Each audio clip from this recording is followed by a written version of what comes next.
Mesdames et messieurs, merci de nous rejoindre sur For You Radio pour ce nouveau numéro du Grand Talk de ce matin. Aujourd'hui, nous tournons nos regards vers Dubaï où s'est tenu le sommet mondial des gouvernements 2026 au milieu de l'intelligence artificielle et des débats sur la gouvernance future. Un cri du cœur ou plutôt un appel à la raison résonne, celui du Libéria. Après 13 ans de guerre civile, le pays est en pleine reconstruction, mais l'ambassadeur Mohamed Dukuli est très clair, le temps de la charité est terminé.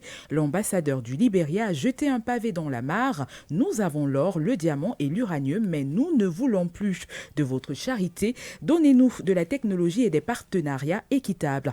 Un discours qui sonne comme un écho à la montée du sentiment panafricain, mais est-ce si simple de sortir du modèle de l'aide pour entrer dans celui de la coproduction?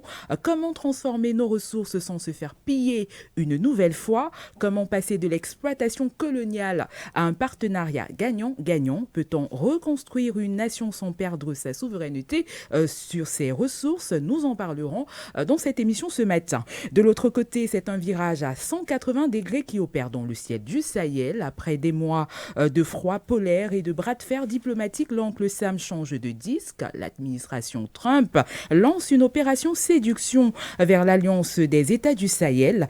Existent les leçons de morale sur la démocratie de l'ère Biden. Washington envoie ses émissaires comme Nick Chicker avec un mot d'ordre clair, respect de la souveraineté.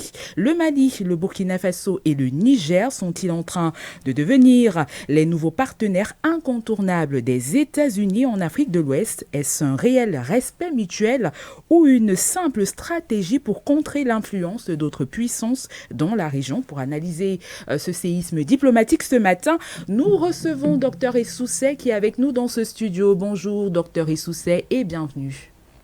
Bonjour ma chère Pec. Noah me dira qu'on dit P, il n'y a pas de souci. Vous insistez avec Pec, hein? Ah ouais, je préfère. Pic, pic. C'est pic que vous dites? J'ai dit Pec. Oui, il a dit que pic. Oui. Donc pour vous, je suis Pec, hein? Oui. Pic, la sagesse. C'est ça? D'accord. Ou bien il y a... Là, le spiritologue est sur le... Non, je ne sais pas ce qu'ils sont de spiritologues. Moi, je traduis en réalité tout simplement ce que le nom voudrait dire. Je pose la question. Moi, j'assimile le nom à...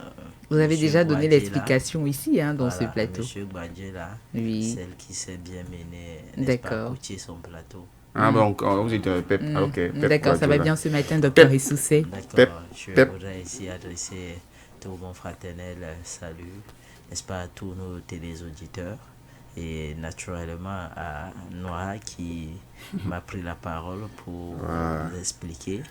Et à Ok, côté, sa cousine, la lionne, la pharaon, elle est vraiment très bien maquillée ce matin. Pharaon. Ah, vous appréciez Et- Pharaon Enterré? Oui, oui. Voilà. Ce matin, elle a beaucoup de punch. Vous savez, quand elle défait sa crinière, Oui. alors là, c'est pour bondir. Oui, Mais bien évidemment. Assurez-vous, elle ne bondira pas sur moi ce Non, matin. surtout pas. C'est ce que nous espérons d'ailleurs Voilà. dans ce Et plateau. à M. Nguene, juste à ma droite, je voudrais aussi lui témoigner toute l'amitié, sans oublier qu'il est le technicien, sans qui nous ne pourrions émettre ce matin. Et je ne vais pas manquer, je vous l'ai dit, certainement à Nof, vous avez un génie, non seulement un génie, n'est-ce pas, de la maîtrise de son plateau, mais le génie qui vous permet, n'est-ce pas, de vous vêtir. Voilà, c'est africaniser notre plateau, c'est aussi une grande vertu. Et vous avez des scories, des coris et tout. Bon, c'est beaucoup de significations chez les initiés. Non, pensons faire une très bonne émission et la signification, Noah nous la donnera après à Nof, c'est son domaine.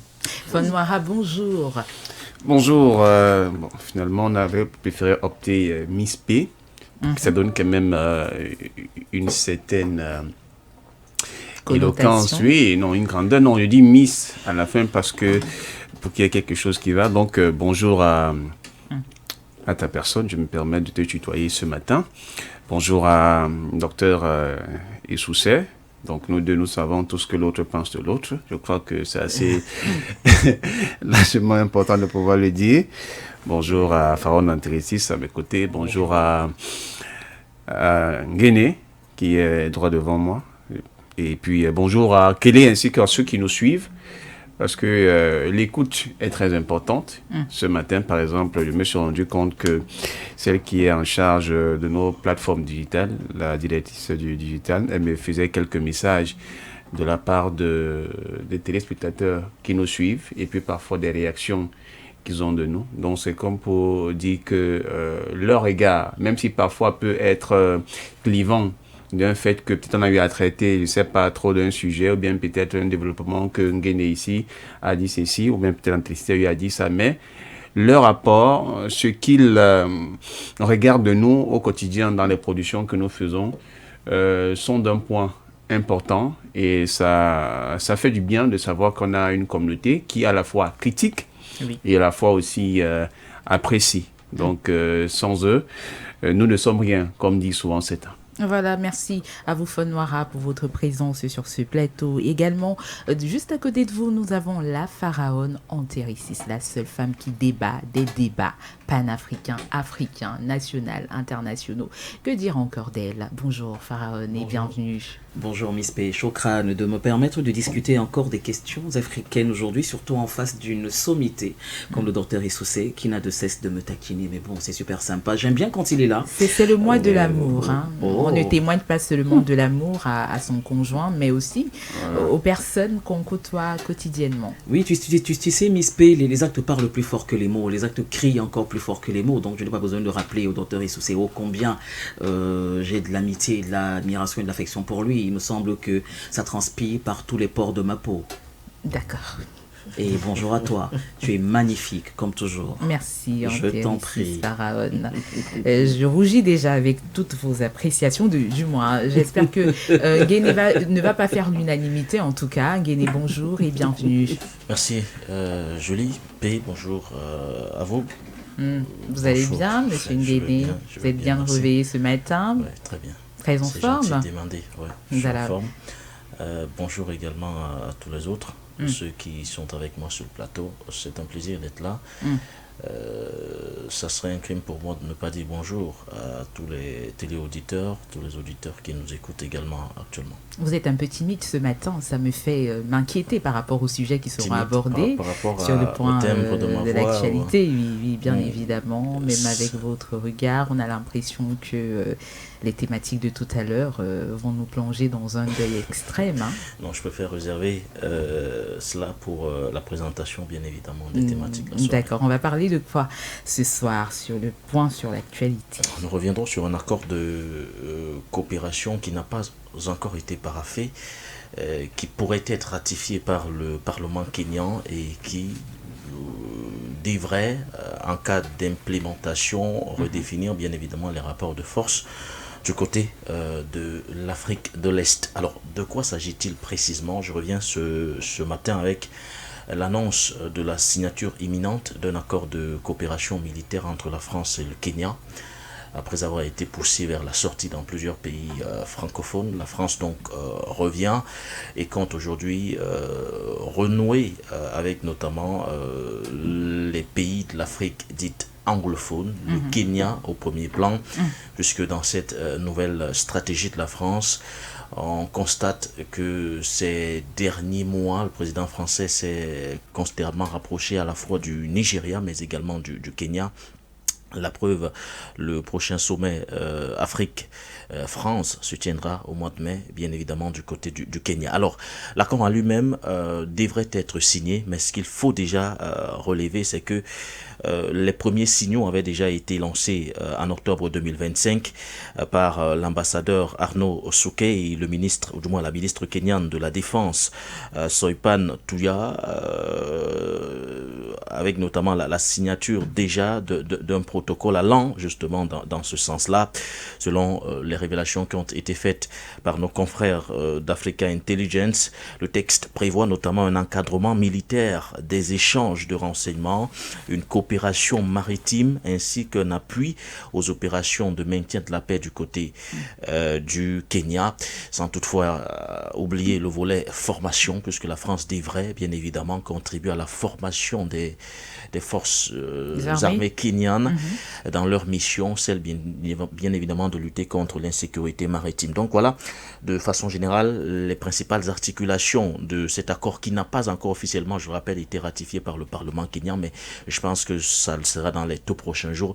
Au-delà de l'annonce de la signature de cet accord, c'est surtout les implications que nous allons, sont surtout les implications de cet accord en question que nous allons questionner ce soir, remettre également sur la table cette stratégie qui vise à réarticuler un tout petit peu cette présence militaire française sur le continent. Vous savez que au moment où les bases militaires françaises étaient de plus en plus contestées, avec notamment le retrait des troupes françaises de part et d'autre, Mali, Niger, Burkina Faso, Tchad, Côte d'Ivoire et Sénégal et autres, le président français nous avait fait comprendre qu'il devait opter pour une présence de plus en plus effacée, moins de bases militaires, mais la France devait contribuer aux côtés bien évidemment de ses partenaires africains à créer une autre forme de coopération avec bien évidemment l'apport des pays en question. Alors, sommes-nous en train d'assister à l'implémentation justement de cette réarticulation de la présence militaire sur le continent africain avec bien évidemment le cas du Kenya? La question, on se la pose. Ce qu'il faut dire déjà, c'est vrai que du côté, certains peuvent saluer la démarche en elle-même, mais elle est loin bien évidemment de faire l'unanimité. Vous savez que on digère déjà à peine les révélations qui ont été faites cette semaine d'ailleurs par le service russe des renseignements extérieurs qui nous faisait comprendre que du côté du Quai d'Orsay, on est en train d'étudier un plan pour l'élimination physique de plusieurs dirigeants africains. Plusieurs observateurs contactés bien évidemment du côté du Kenya se montrent inquiets quant à cette nouvelle approche. Entre notamment le président kenyan William Ruto et le président français Emmanuel Macron. Nous sommes également rapprochés. Le temps pour moi de retrouver, bien évidemment, les petites notes qui ont d'ailleurs été faites à cet effet au Kenya, de la British Army Training Unit, basée notamment à Nanyuki, au cœur justement de ce projet-là. On se rend compte que cette présence militaire française également de ce côté suscite des tensions. On parle bien évidemment des craintes de plus en plus accrues de la probable implication, du moins oui, des troupes françaises dans plusieurs scandales allant notamment d'abus sexuels à des dégradations environnementales. L'assassinat par exemple en 2012 d'Agnès Wanjiru, attribué bien évidemment à un militaire britannique, continue d'envenimer les relations aujourd'hui entre Londres et le Kenya. Africa Intelligence d'ailleurs par exemple rappelle que l'opinion publique a vivement dénoncé l'immunité dont jouiraient les soldats britanniques face notamment à la justice kenyane. Alors pour ceux qui ne comprennent pas, en 2012 un militaire kenyan a perpétré un abus vis-à-vis bien évidemment, du moins un militaire britannique a perpétré un abus vis-à-vis d'une citoyenne kenyane qui n'était autre que Wanjiru. On parle bien sûr d'abus sexuels qui ont par la suite abouti à son assassinat.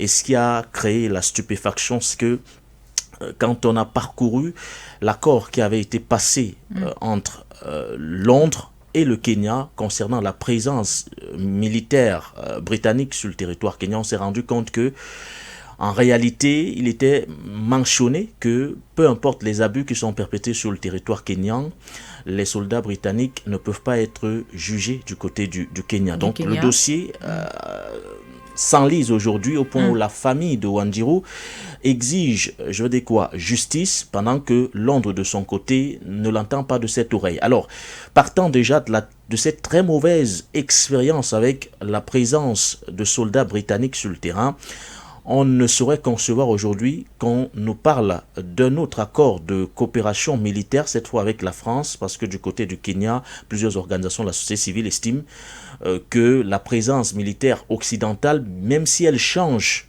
de visage, reste dans le fond la même dans les pratiques et bien d'autres. Donc, à partir de ce moment-là, vous comprendrez que c'est une présence militaire aujourd'hui qui, forcément, ne devrait pas faire l'unanimité compte tenu déjà du passif laissé justement par ces soldats britanniques. Donc, nous allons nous plonger, bien évidemment, au cœur de ces affaires-là en interne qui ont terni considérablement l'image des troupes britanniques jusqu'ici déployées en 2012 du côté du Kenya. Mais surtout, nous allons nous projeter dans cette nouvelle forme de coopération aujourd'hui que la France compte entretenir avec certains pays du continent africain, avec bien évidemment un regard particulier sur les capitales dites anglophones dans cette nouvelle forme de réarticulation de sa présence militaire. Donc, voilà pour ce qui est bien évidemment de cette thématique d'accueil, nous aurons l'occasion d'en parler. D'accord. Alors, la deuxième thématique La deuxième thématique, nous reviendrons sur le déploiement des soldats américains, cette fois du côté du Nigeria. Tout à l'heure, on en parlait, revenant bien sûr sur le cas de la France, mais ça, c'est beaucoup plus officiel. Toujours pour protéger la communauté chrétienne. Toujours pour protéger, selon bien sûr, pas selon moi, en fait, puisque je me réfère à ce qui a été avancé, bien évidemment, par le commandement américain du côté de l'Afrique. On parle bien sûr de l'Africom, puisque plusieurs responsables... Donald Trump aime beaucoup les chrétiens du Nigeria, il paraît. Hein. Il suffit tout simplement de revenir sur les motivations qui l'ont poussé à bombarder le Nigeria en 25 décembre pour comprendre toute la sympathie qu'il porte, bien évidemment, à la communauté chrétienne du côté du Nigeria. Je ne sais pas si c'est la même sympathie qu'il porte à la communauté chrétienne du côté des États-Unis, mais de toutes les façons, là, on a l'impression qu'on a véritablement assisté à un coup d'accélérateur ces dernières semaines, puisqu'on avait à peine déjà digéré l'intervention militaire américaine du côté du Venezuela. Peut-être pas du Venezuela, mais du Nigeria le 25 décembre dernier.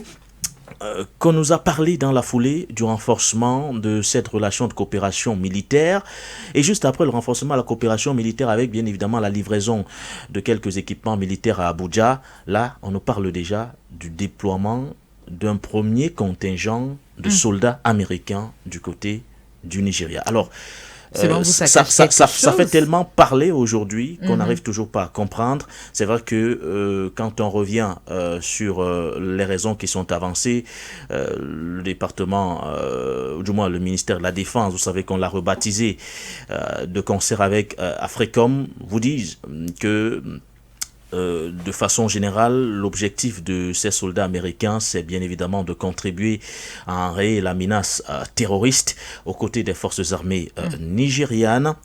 Mais dans le fond, on a toujours du mal à concevoir aujourd'hui qu'on puisse parler, bien évidemment, du déploiement d'un contingent comme celui-là. Sans toutefois tenir compte de certains intérêts géopolitiques ou encore géostratégiques.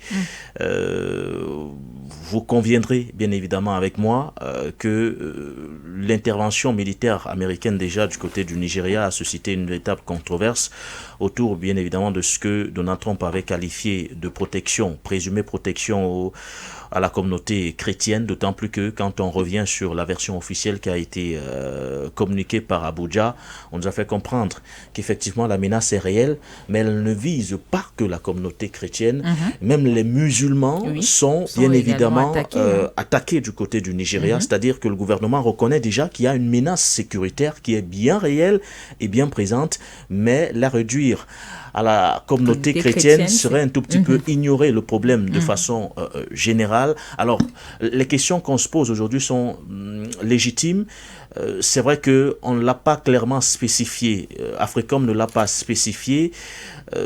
Alors, ces soldats sont-ils déployés pour aider les soldats nigérians à lutter contre les groupes armés terroristes ou alors sont-ils réellement déployés pour protéger la communauté chrétienne ? Ça, c'est la première question qu'on se pose. Ou autre chose. Deuxième question, c'est quoi l'agenda caché derrière le déploiement, bien évidemment, de cette troupe américaine, tout à l'heure je parlais d'énormes enjeux géopolitiques ou encore géostratégiques. Quand vous revenez sur les enjeux géostratégiques, vous vous rendez compte que le Nigeria, quand même, est limitrophe avec des pays comme le Cameroun. Est-ce que parler d'une présence militaire américaine du côté du Nigeria n'est pas un signal, par exemple, que l'administration Trump envoie aux pays comme le Cameroun, par exemple? De toutes les façons, il y a pas mal de choses qu'on pourrait ressortir, parlant justement de cette présence militaire américaine sur le continent, du moins du côté du Nigeria. Autre aspect également à ne pas négliger, on parle du poids démographique du Nigeria aujourd'hui, qui reste tout de même le pays le plus peuplé du continent africain, avec plus de 200 millions d'habitants. On ne saurait négliger d'autres aspects économiques. Le Nigeria est un important pays producteur de pétrole. Est-ce que derrière cette supposée aide qui est brandie par l'administration Trump, est-ce qu'il n'y a pas d'autres enjeux économiques, géopolitiques ou encore géostratégiques qui se cacheraient, bien évidemment? De toutes les façons, il y a pas mal d'éléments qu'il faudrait prendre en considération, et on fait partie de ceux-là qui estiment que quand vous avez en face un dirigeant qui avait pour principal argument de campagne Make America Great Again, quand vous avez en face un dirigeant qui, dès sa prise de fonction, nous a dit son principal objectif aujourd'hui, c'est d'aller se jeter dans une guerre, une véritable guerre commerciale contre la Fédération de Russie ou encore la Chine précisément. On comprend qu'il est donc prêt à tout. Et actuellement, il est en mode actuellement, Afrique, justement, il est prêt à tout pour contrecarrer les intérêts chinois sur le continent africain, si cela passe bien évidemment par le déploiement des troupes, par des frappes de part et d'autre. Je pense qu'il ne va pas du tout s'en priver, d'autant plus que quand on revient sur ses propres déclaration, il nous avait récemment encore dit qu'il n'avait de seule limite à ses actions que sa propre morale, et qu'il se foutait complètement du droit international. Donc, on n'est pas du tout surpris qu'on assiste aujourd'hui à ce scénario. Alors, que dire, bien évidemment, des autorités nigérianes? Je pense qu'elles ont donné leur accord quant au déploiement, bien évidemment, de ces soldats américains. Maintenant, peut-être qu'il serait un peu trop tôt de nous avancer sur je veux dire quoi, les missions qui seront accomplies sur le terrain. Peut-être qu'il faudra déjà attendre de voir comment ce petit, on l'a qualifié de petit contingent, puisqu'on parle de quelques soldats, mais si on ne maîtrise pas encore l'ampleur, du moins le nombre exact de ce contingent, de toutes les façons, je pense que d'ici là, on aura beaucoup plus d'éléments qui nous permettront d'en parler et d'entrer en profondeur, de mener une réflexion beaucoup plus approfondie. Mais je pense qu'on a déjà quelques premiers éléments en fonction bien sûr de la communication qui a été faite à la fois par le ministère de la Guerre et Africom. Donc, tout comme la France, on assiste aujourd'hui du côté de Washington à une forme de réarticulation. Est-ce que les approches sont-elles véritablement différentes, compte tenu bien sûr des intérêts qui parfois peuvent être divergents de part et d'autre? Quoi qu'il en soit, le constat il est là, le continent africain reste au cœur bien évidemment de tous les appétits, et c'est aux dirigeants africains de pouvoir tirer, je veux dire quoi, la plus-value nécessaire qui permettrait au peuple africain bien évidemment de ne pas pouvoir entrer dans un marché de dupes comme cela a été le cas par le passé. Donc, deux principales thématiques, Abuja, du moins le Kenya et la France, qui sont donc sur le point de parapher un accord militaire historique, et de l'autre, nous reviendrons sur le déploiement des premiers soldats américains sur le territoire nigérian. Pour quel objectif précisément? Je pense que le standard également sera ouvert en fonction bien sûr des analyses qui seront faites par les experts ce soir. Voilà les principales articulations de votre émission de ce soir. Le rendez-vous il est pris pour 17h GMT. Voilà, merci à vous Nguéné pour cette analyse, on va le dire, et surtout pour ce développement. On va prendre Fonwara qui a quelque chose à dire. Merci à Kélé qui m'avait offrement muté. Donc, ma question voudrait, Nguéné peut-être va certainement y rester, parce que comme celui qui va développer l'émission, peut-être apporter d'autres arguments, mais je la pose au docteur Sucet, qui est notre invité ici, et puis qui est un expert dans le domaine de la sécurité et puis des relations internationales.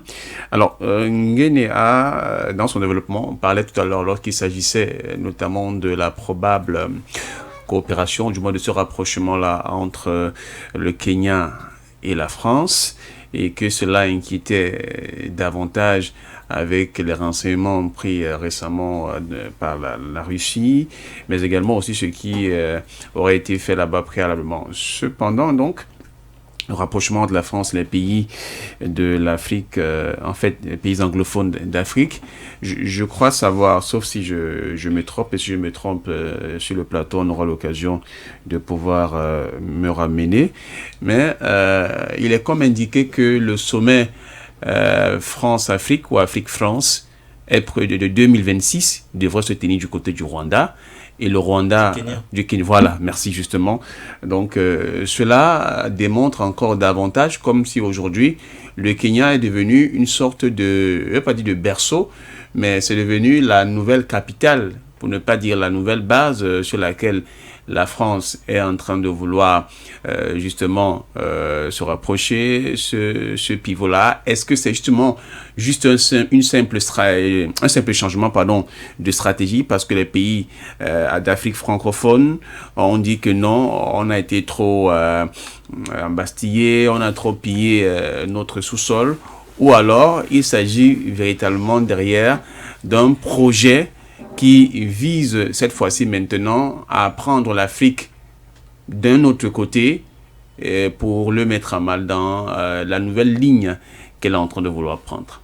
Et ce qu'on appelle le néocolonialisme, il faut le savoir que j'ai l'habitude de le dire, tous les codes sont cassés aujourd'hui.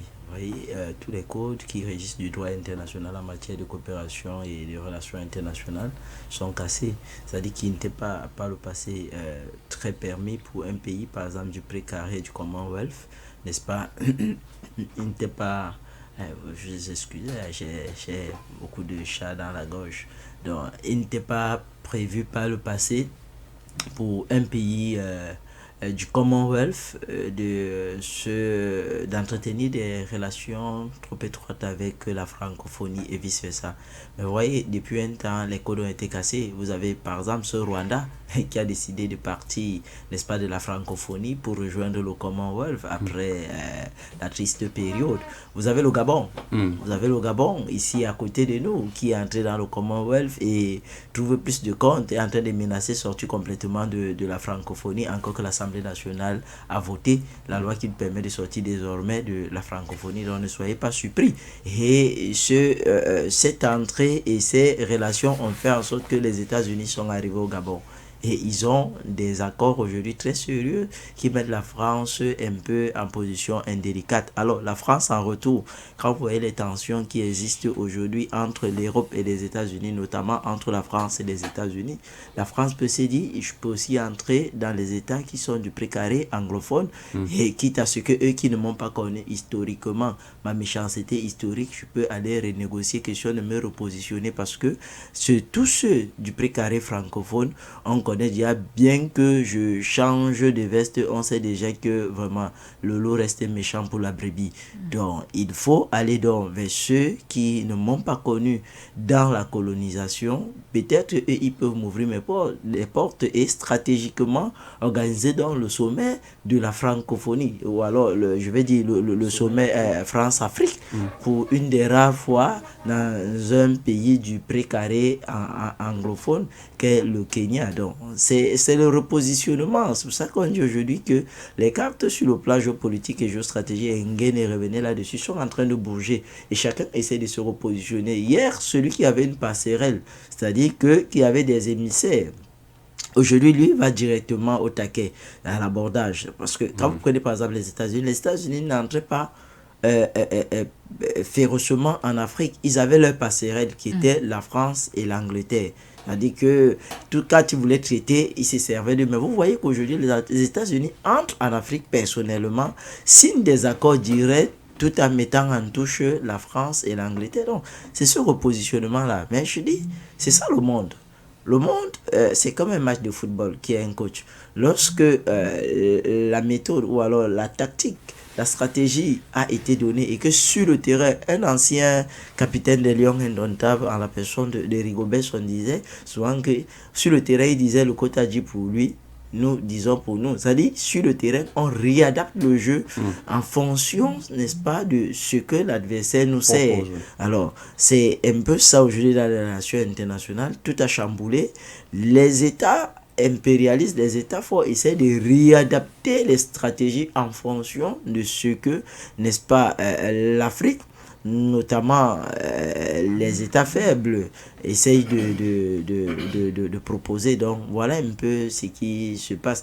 Mais ce qui est plus important dans l'histoire, c'est nous les Africains. Moi, je ne comprends pas comment un service de renseignement assez outillé comme celui de la Russie peut balancer, n'est-ce pas, un renseignement prévisionnel comme celui-là de ce qui est en train de se tramer au niveau de la DGSE française et de l'Élysée, et que vous acceptez, pour ma part, la première des exigences ou alors des mesures qui auraient été prises par le Kenya, c'est même de se désengager de ce sommet-là sur le sol, n'est-ce pas, jusqu'à ce que il voit clair sur cette affaire que la France apporte, parce que depuis la France ne communique pas sur la question, fait pas une communication sur la question.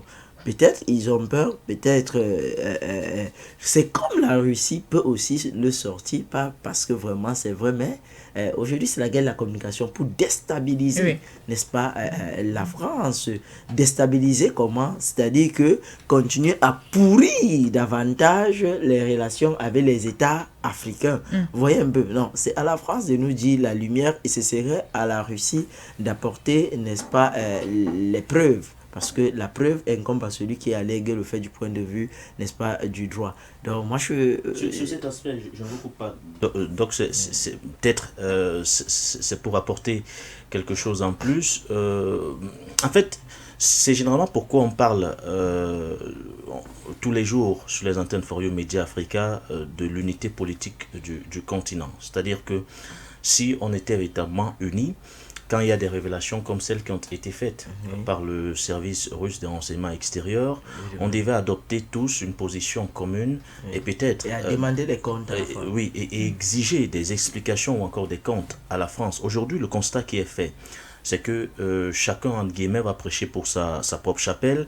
Et je me rends compte que chaque État, pris individuellement, essaie préalablement de défendre ses intérêts. Ça se voit, même lorsqu'on organise des sommets à l'international, quand on parle du sommet Japon-Afrique, quand on parle du sommet Corée du Sud-Afrique, Russie-Afrique, France-Afrique, et bien d'autres, vous vous rendrez compte que avant même de se rendre dans ces sommets, il n'y a pas une sorte de concertation. C'est-à-dire que des pays comme le Japon, la France prennent sur eux d'inviter 54 chefs d'État ou encore 54 dirigeants et aucun d'eux n'est capable d'interpeller ces homos en leur disant ben voilà au moins le Japon qui nous invite. Alors, ayons une position commune pour qu'on définisse ensemble les priorités, les axes qu'on peut avancer en ayant à l'esprit que avant tout, quand on se retrouve dans ce genre de sommet, ce sont les intérêts des Africains qu'il faut mettre en avant. Mais vous vous rendrez compte que chacun prend son avion, se rend à Tokyo au Japon, et dans un sommet Japon-Afrique, vous vous rendez compte qu'il y a des rencontres bilatérales. On vous dit que le premier ministre japonais a rencontré le président congolais, ensuite il a eu des entretiens avec le président kenyan, alors que ça ne devait pas se passer comme ça. C'est tout simplement parce qu'on a on reste divisé. Normalement, la logique aurait voulu que si on fait des révélations comme celle-là, bien qu'elles ne concernent que le Burkina Faso, le Mali, le Niger, Madagascar, ou encore la République centrafricaine, mais qu'il y ait un principe de solidarité et que tous les autres États s'alignent bien évidemment sur ces révélations et que par la suite une demande unique soit formulée. C'est également le rôle de l'Union africaine. On n'a pas suivi l'Union africaine sur cette sortie. On aurait bien souhaité l'écouter, bien dommage, elle vient de réagir sur l'assassinat de Saïf al-Islam Kadhafi. Ben, au moins là, elle a tenu à faire quelque chose, mais on se rend compte que dans plusieurs dossiers, c'est le silence total. On avait également observé cela quand l'implication avérée de l'Ukraine dans certains foyers de tension en Afrique a été constaté. À Tingzawaten, des mercenaires ukrainiens ont combattu aux côtés des rebelles, des terroristes. Et ce qui a choqué dans l'histoire, c'est que les ambassadeurs ukrainiens l'ont reconnu, des officiels ukrainiens l'ont reconnu. Mais l'Union africaine n'a pas réagi. Et plusieurs pays oui. africains se sont permis par la suite de renforcer leurs relations de coopération avec l'Ukraine, alors qu'on vous fait comprendre que voici des mercenaires ukrainiens qui combattent aux côtés des groupes armés terroristes et qui massacrent des populations civiles. Donc, vous vous rendez compte que ce principe-là de solidarité, il est absent.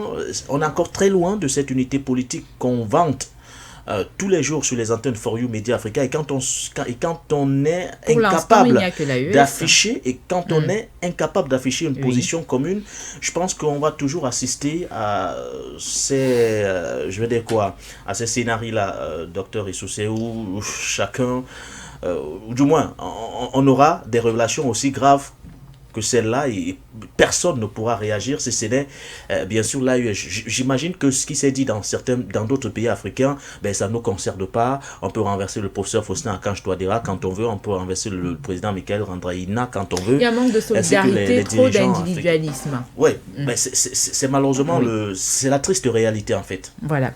Merci à vous Nguéné pour ces détails concernant les thématiques qui seront abordées ce soir dans le point sur l'actualité. À suivre d'ailleurs à 17h30 GMT et à 18h. 17h GMT. 17h, d'accord. 17h GMT et 18h. Et donc, vous resterez connectés, bien évidemment, sur toutes nos plateformes et aussi sur les chaînes For You Media Africa. Merci à vous, Nguéné. Je vous en prie. On va prendre cette transition pour aborder notre première thématique d'accueil de cette émission. L'Afrique se souvient.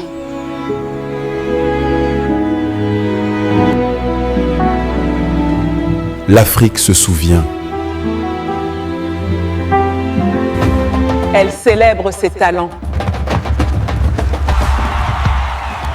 Elle honore ses héros.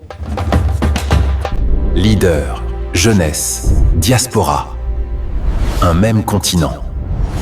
Une même vision. For You Media Africa. Excellence africaine 2026. Aujourd'hui, pour comprendre l'Afrique et le monde, il faut une information fiable. Sur For You Media Africa, nous avons une information vraie et fiable. J'écoute For You Media Africa pour rester informé en temps réel. Toute l'actualité africaine, dans ma main, à tout moment. For You Media Africa me donne une information crédible, instantanément. Pour la meilleure information, en Afrique et dans le monde, nous choisissons For You Media Africa, l'information africaine et mondiale, en temps réel.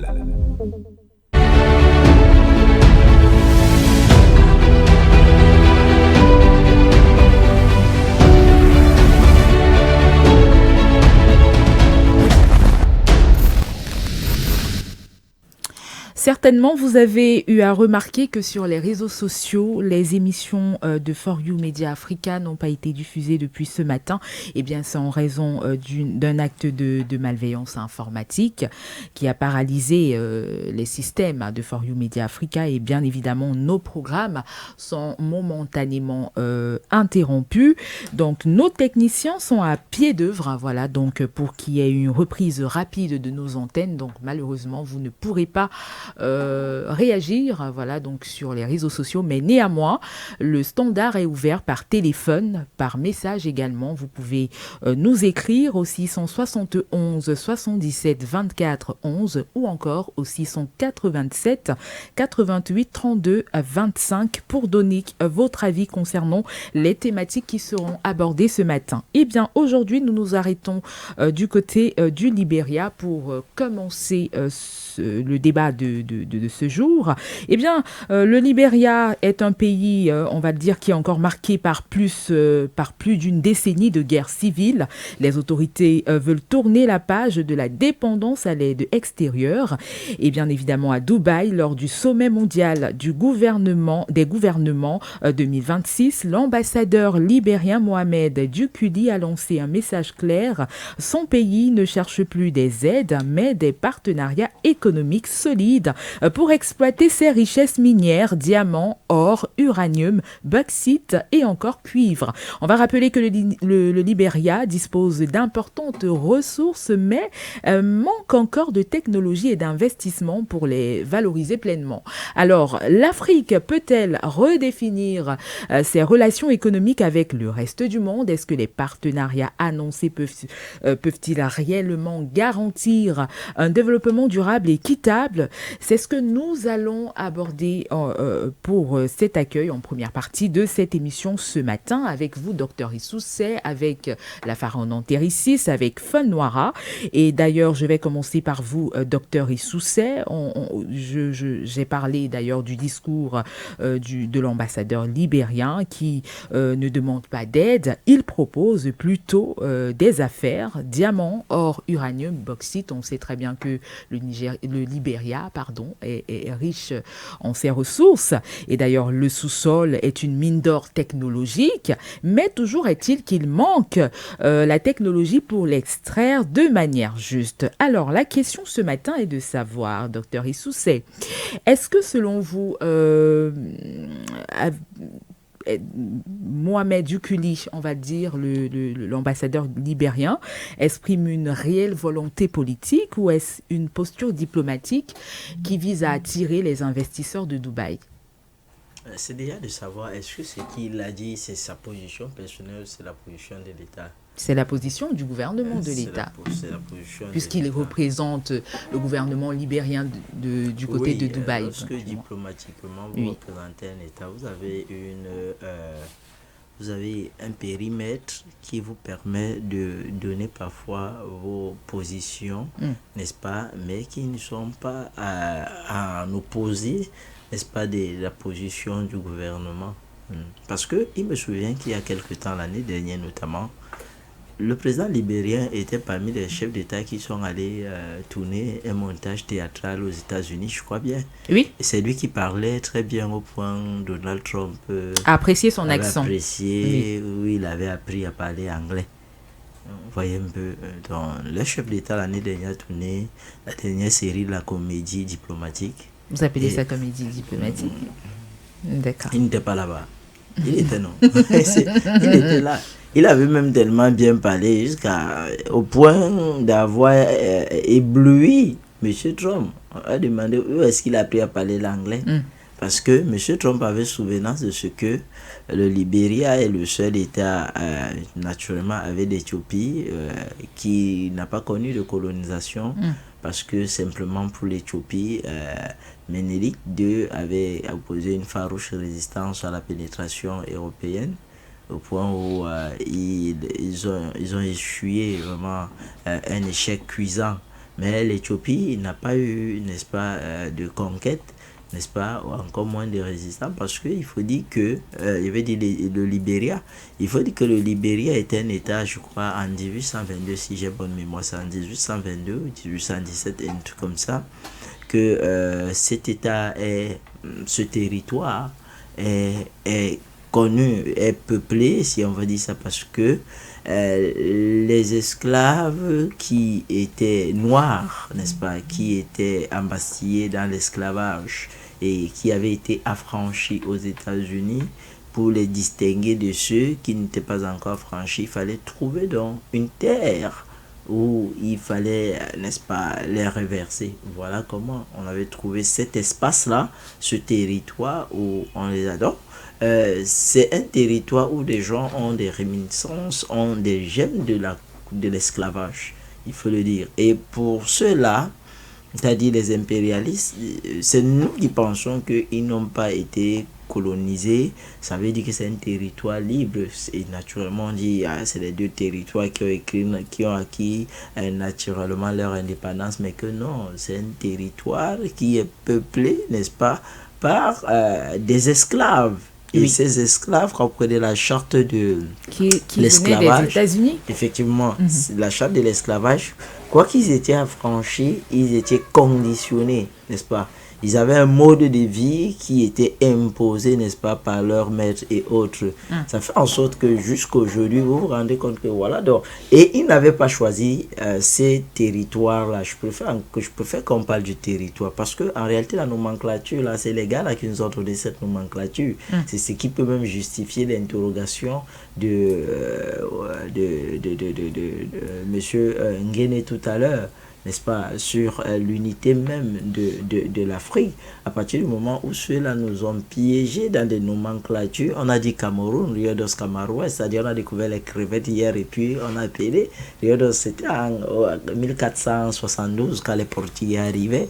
On a vu l'Ivoire, on a dit Côte d'Ivoire, on a vu Técho, on a dit Congo, et pour ne même pas dire Congo, on a dit Brazzaville, c'est-à-dire que on a donné le nom de Sarvognon de Brazza, n'est-ce pas, celui qui avait réussi à annexer ce territoire et imposer la capitale, n'est-ce pas, de l'AF. Donc, on allait au Sénégal, ils ont dit tel. Donc c'est eux qui ont fait en principe cette nomenclature. Et quand ils ont fait cette nomenclature à la suite, n'est-ce pas, de la balkanisation, c'est-à-dire que la division de l'Afrique, il fallait donc donner les noms, n'est-ce pas, à ceux-là. Donc à cette époque, c'était un territoire. Et on n'avait pas choisi ce territoire au cœur de la forêt, n'est-ce pas, équatoriale d'Afrique, pour rien. C'est pour cela qu'on parle d'un pays vert, le Libéria appelé pays vert, qui regorge énormément de richesses. Mais je crois sur le plan économique, le Libéria est parmi les derniers dans le 177e état. Donc, il est parmi les pauvres des plus pauvres. Alors, c'est un pays qui peine à décoller aujourd'hui, malgré toutes les richesses qu'il possède. Et je le dis toujours, c'est comme quelqu'un qui est malade, cette femme qui était malade et que le fils envoyait les dollars chaque fois et elle gardait ces dollars dans une petite caisse et elle mourait de famine et de maladie. Elle pensait que ces dollars c'était les cartes postales que son fils envoyait et qu'on appelle le fils, on dit ta mère est en train de mourir, il dit mais ma mère comment j'envoie de l'argent chaque fin du mois et quand on trouve dans des centaines de millions gardés dans une caisse. Maman, d'autres étaient accrochés, les dollars, elle accrochait dans sa vieille cabane parce que elle disait c'était les cartes. Et quand ses copines du village, n'est-ce pas, non lettrées comme elle avait dit, vous voyez, ça c'est une carte de vœux qui m'a envoyé le mois passé. Regardez comment c'est beau, vous voyez l'œil là, vous voyez la verdure ici, et putain c'était l'argent. Donc c'est ça l'Afrique. L'Afrique, c'est ce territoire qui est riche, qui possède des grandes richesses, mais attend toujours. Qui peine à se... Non, elle attend toujours, n'est-ce pas, qu'il y ait une solution miracle qui vient de celui-là qui l'a mis dans cette condition. Je ne sais pas, quelqu'un abrutit tous vos enfants, quelqu'un abrutit tous vos enfants et vous attendez que celui-là vous fasse du bien. Pourtant, la seule façon de faire du bien à un parent, ce n'est même pas lui donner l'argent, mais c'est en rendant ses enfants quelque chose, parce que c'est l'enfant sur le plan naturel qui doit assurer la relève. On dit de celui qui ne vous aime pas, qui abrutit vos enfants, c'est lui le vrai sorcier, on le dit dans nos villages. Alors, et vous attendez toujours que... Et vous savez, ce type de parents, c'est psychologique en Afrique. C'est-à-dire que vous avez cet oncle de la famille qui, lorsque ton enfant voudra aller à l'école, comme c'est lui qui sort de là, il décide que non, ton enfant là va faire une petite école. Ton enfant là va faire le concours de gardien de prison. Avec pourtant le gars a une licence. Il va faire le concours de gardien de prison. Il va faire le concours de gardien de la paix. Mais ses propres enfants à lui qui ne sont pas aussi intelligents comme les tiens, ils sont en train d'entrer à l'ENAM, ils sont en train d'entrer à l'IRIC, ils sont en train d'entrer à Polytech, cycle B. Donc vous voyez un peu ça. Et vous attendez que celui-là, vous attendez ces beaux discours, que celui-là vous veut du bien parce qu'il vous a envoyé 100 000 francs, vous étiez malade. On s'est dit que non, vraiment mon frère là même, non, il ne vous aime pas. En réalité, il veut que vous restiez toujours ainsi parce que si demain il permet à vos enfants d'avoir cette position-là, alors là, vos enfants vont vous permettre de sortir de cette misère. Voilà l'Africain en réalité. L'Africain, c'est ça.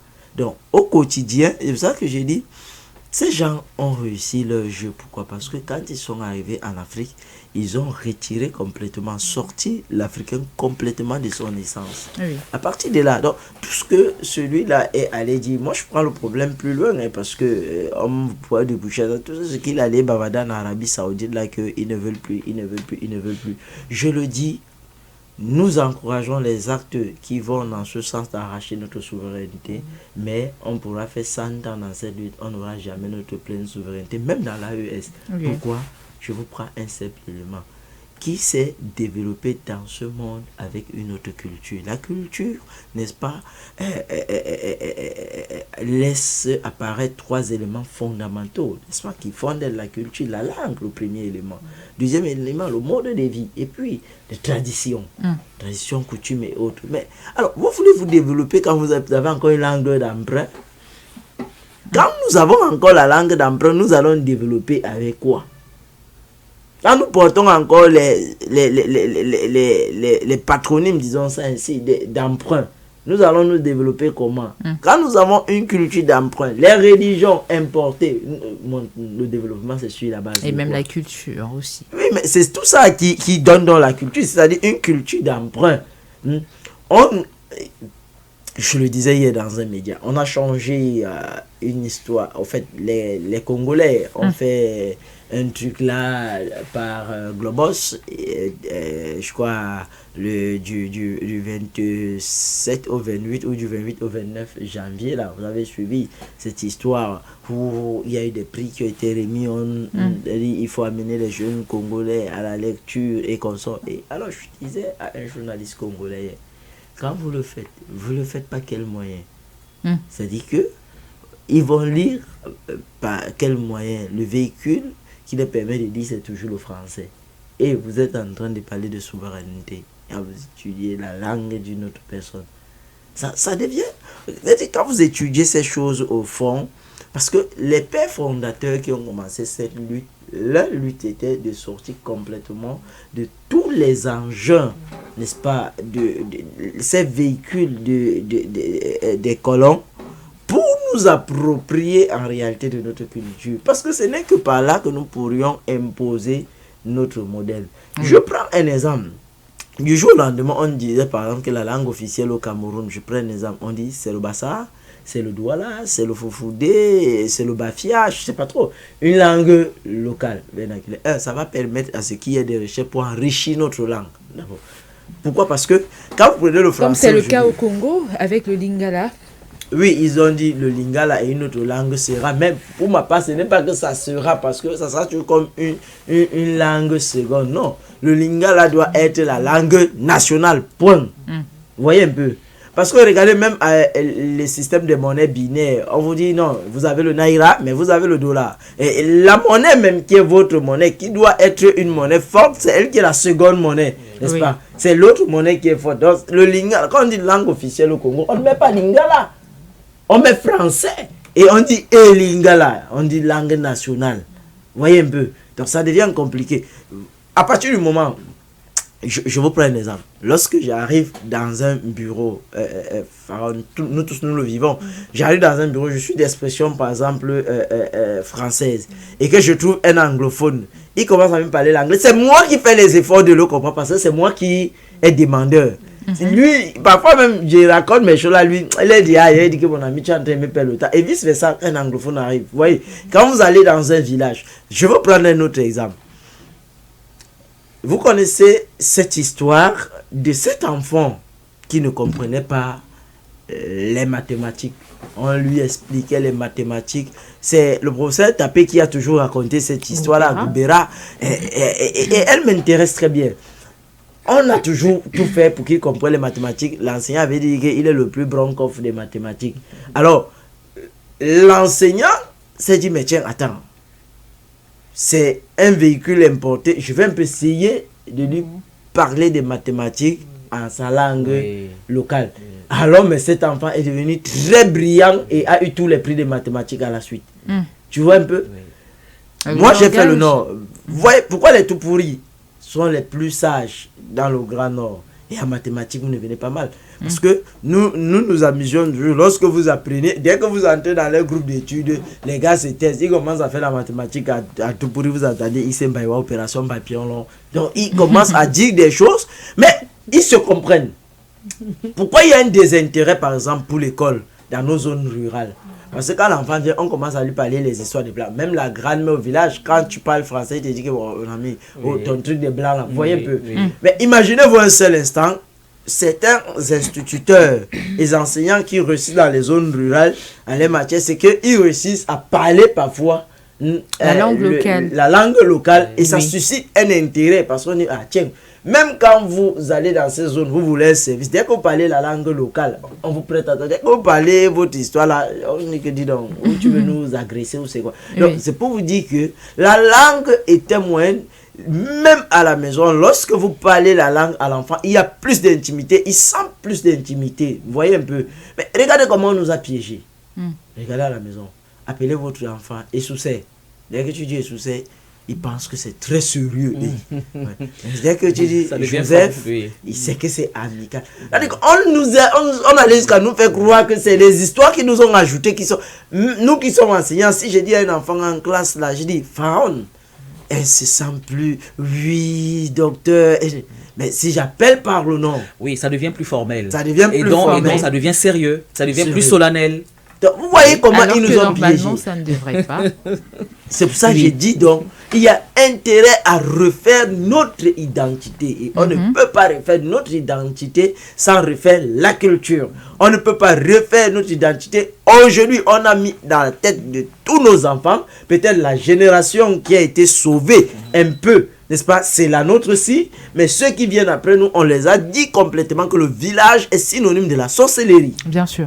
Personne n'est intéressé. Nous allions encore parce qu'il y a les forces de cas majeurs qui peuvent nous amener. Parfois, nous voulons nous rester. Et parce que notre génération est en train de comprendre certains enjeux aujourd'hui. C'est tout un piège. Les langues vernaculaires ont foutu le camp. Tout ce qui est rite, tradition, ça a foutu le camp. Les enfants vivent même des phénomènes paranormaux. Ils n'arrivent pas à comprendre. J'en parlais dernièrement avec Pharaon. Donc, ils n'arrivent pas à comprendre de quoi il est question et tout. On nous coupe complètement et on nous parle de développement. Oui, lorsque nous avons le sous-sol, nous voulons nous développer et tout, nous n'avons pas cette technologie, nous irons toujours prendre la technologie. Ailleurs, est-ce que ce n'est pas le moyen pour l'Afrique de développer sa propre technologie pour extraire ses propres ressources au lieu de rechercher toujours ce qui vient d'ailleurs, parce qu'on sait que ce qui vient d'ailleurs vient sous condition, bien évidemment. Voilà le nœud du problème et c'est de ça que je suis en train de parler. Je mène un peu les luttes de mon aîné, le professeur Tapé, avec qui nous travaillons un peu ces jours-ci. Et moi, voilà les enjeux de l'Afrique. Regardez, historiquement, on vous a dit, vous avez l'Afrique, l'Égypte antique, c'est ce qu'ils ont dit. C'est la plus vieille société africaine. Vous avez la Grèce antique, la plus vieille société européenne, et vous avez la Mésopotamie, qui est la plus vieille société asiatique. Et on vous dit que de toutes les trois sociétés, la Mésopotamie est la plus vieille, après la Grèce antique et l'Égypte vieille. Mais où même eux-mêmes, ils ont péché. Ils ont péché et ils reconnaissent que où on est venu chercher l'intelligence, c'était en Égypte. Mais aujourd'hui, ils nous ont dit la théorie, le théorème de Pythagore. Tous nos enfants savent que Pythagore était fort. Il a un théorème. Pythagore n'a aucun théorème. Vous avez vu un seul livre que Pythagore écrit dans la vie? Allez chercher les papyrus et tout. Vous connaissez un seul livre que Pythagore, que Thalès, ils ont écrit dans la vie. Pourtant, ils sont venus en Égypte. Ils ont trouvé, tout était là, la physique, la chimie, la mathématique, la technologie, l'architecture, la sculpture, la littérature. Aussi, hein. Ils sont venus prendre et ils sont allés développer. C'était là contenu. Oui. Et c'est ça qui a fait qu'aujourd'hui, le plus grand mathématicien et le plus jeune mathématicien du monde, c'est un Nigérian. Ça, vous le savez. C'est un Nigérian parce qu'il a pu aujourd'hui, n'est-ce pas, développer les formules mathématiques contenues en Égypte. Ce qu'ils ont fait là, c'était seulement... Ce qu'ils ont placé, c'était... Pardon, je pose juste la question pour une meilleure compréhension. Ce qui voudrait dire que la société de mathématiques, je crois, africaine ou mondiale qui existe, où je pensais que c'était un Camerounais, On ne sait pas un Camerounais parce qu'on a vécu une fois l'arrivée d'un compatriote qui a même eu à rencontrer, les autorités le professeur, non, je parle le plus jeune. Ah, le plus jeune, ok. Mathématicien. Je crois que c'était le plus grand. Okay. Bon, lui, ça c'est autre chose. Il faut dire que c'est les Blancs qui mettent leurs organisations et ils définissent. Faisons très attention. Ils nous ont dit que le plus intellectuel camerounais, c'est Achille Bembe. Vous croyez ça? Vous croyez et ça? Vous ne croyez pas l'autre histoire là que les Français, on l'a classé dans tout. On se demande sur la base de quoi? Nous en discutons chaque jour dans les universités sur la base de quoi? Ils nous ont fait comprendre que le plus grand juriste camerounais c'est Camto. Sur la base de quoi? On veut bien comprendre. Donc, c'est juste, pas pour dire que ce ne sont pas des intellectuels ou des juristes, mais je dis, faisons très attention. Les critères s'orientent en fonction des uns et des autres, des clubs auxquels ils appartiennent et tout. Donc, ce que je veux dire, c'est que tout est parti de cette Afrique. Oui. Le problème aujourd'hui, l'Afrique a péché en s'ouvrant bêtement au monde extérieur. Aujourd'hui, le même mécanisme qui permet à l'Africain de prendre un bambou de balai, de voyager dans ce bambou, prendre une boîte de sardines vide, aller, devrait permettre à ces mêmes Africains de pouvoir mettre sur pied une technologie qui transforme ce bambou-là à un engin spatial réel. Mais puisqu'on a toutes les ressources pour le faire. Hein. On a toutes les ressources. Mais est-ce qu'on a la matière grise pour ça? L'Africain est plus intelligent. Non, le problème... Mais apparemment, l'Africain même doute de lui-même. Ce n'est pas une question de doute, c'est que l'Africain a travaillé... Docteur Essoussé va continuer. L'Africain, comme il a eu à dire, il y a tous les éléments. Parce que les éléments ont d'abord une origine de l'inconnu, à dire que du spirituel, avant que cela ne prenne corps. Les Africains, malheureusement, donc, dans ces éléments qu'ils ont à leur portée de main, beaucoup ont eu à développer le côté de la négation. Le côté négatif, au lieu de mettre cela en valeur. Et c'est ce qui a été donc pris, c'est devenu une forme d'expropriation de ce qui nous revenait, que les autres ont réussi à développer sur le plan positif. Regardons, je veux vous prendre quelques images concrètes que nous vivons tous au quotidien. Quand on a un beau teint, comme vous les trois en face de moi, on dit qu'on est beau. Quand on a un teint comme Kélémo, on dit qu'on est laid. Vous voyez ça? Par contre, quand vous voyez certains pays qui gardent encore le côté africain, le teint ciré là est très important. Aller au Sénégal, par exemple, on ne joue pas avec. Et vous savez même que l'entretien de ce teint est plus coûteux que l'entretien du teint métissé. Mais ce qu'on nous a fait croire, je vous prends un autre exemple concret. Et allez fouiller, nous avions fait des recherches historiques. Tout a été pensé par les Rothschild. On était encore au XIIIe siècle. Allez fouiller la grande famille Rothschild. 10e jusqu'au XIIIe siècle, ils avaient pensé l'Afrique, tout ce qui arrive là. Ils sont allés, c'est inscrit. Quand j'ai vu le jour que j'ai vu ça, mes yeux sont sortis.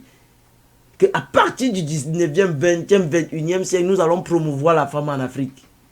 Nous allons sortir la femme des maisons pour les envoyer dans les bureaux. Pour imbéciliser complètement toute la jeunesse africaine.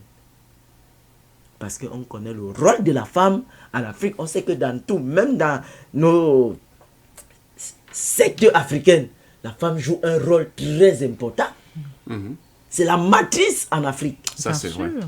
Pour avoir mené beaucoup de recherches également à ce niveau-là dessus, je peux vous l'assurer. La femme, c'est la matrice. Ouais. Parce que l'Afrique même est la mère de l'humanité. Donc l'Afrique même est typifiée à la femme. Et ils ont compris que dès qu'on a touché la femme, on a touché même le squelette, la colonne vertébrale de l'Afrique. De l'Afrique, oui. Alors, vous prenez des choses comme ça là. Ou vous aujourd'hui, je le dis toujours ici là, lorsque je vais laver ce pantalon noir que je porte, je peux le mélanger à tout et puis je le lave en dernière position. Mais le blanc que je porte, s'il te plaît, il faut d'abord chauffer de l'eau. Il faut chercher de l'eau de javel. Il faut, parce qu'on nous a fait comprendre. On portait les voitures, on met les couleurs noires sur les roues. On nous a fait comprendre que le noir, ça part là, c'est la souffrance.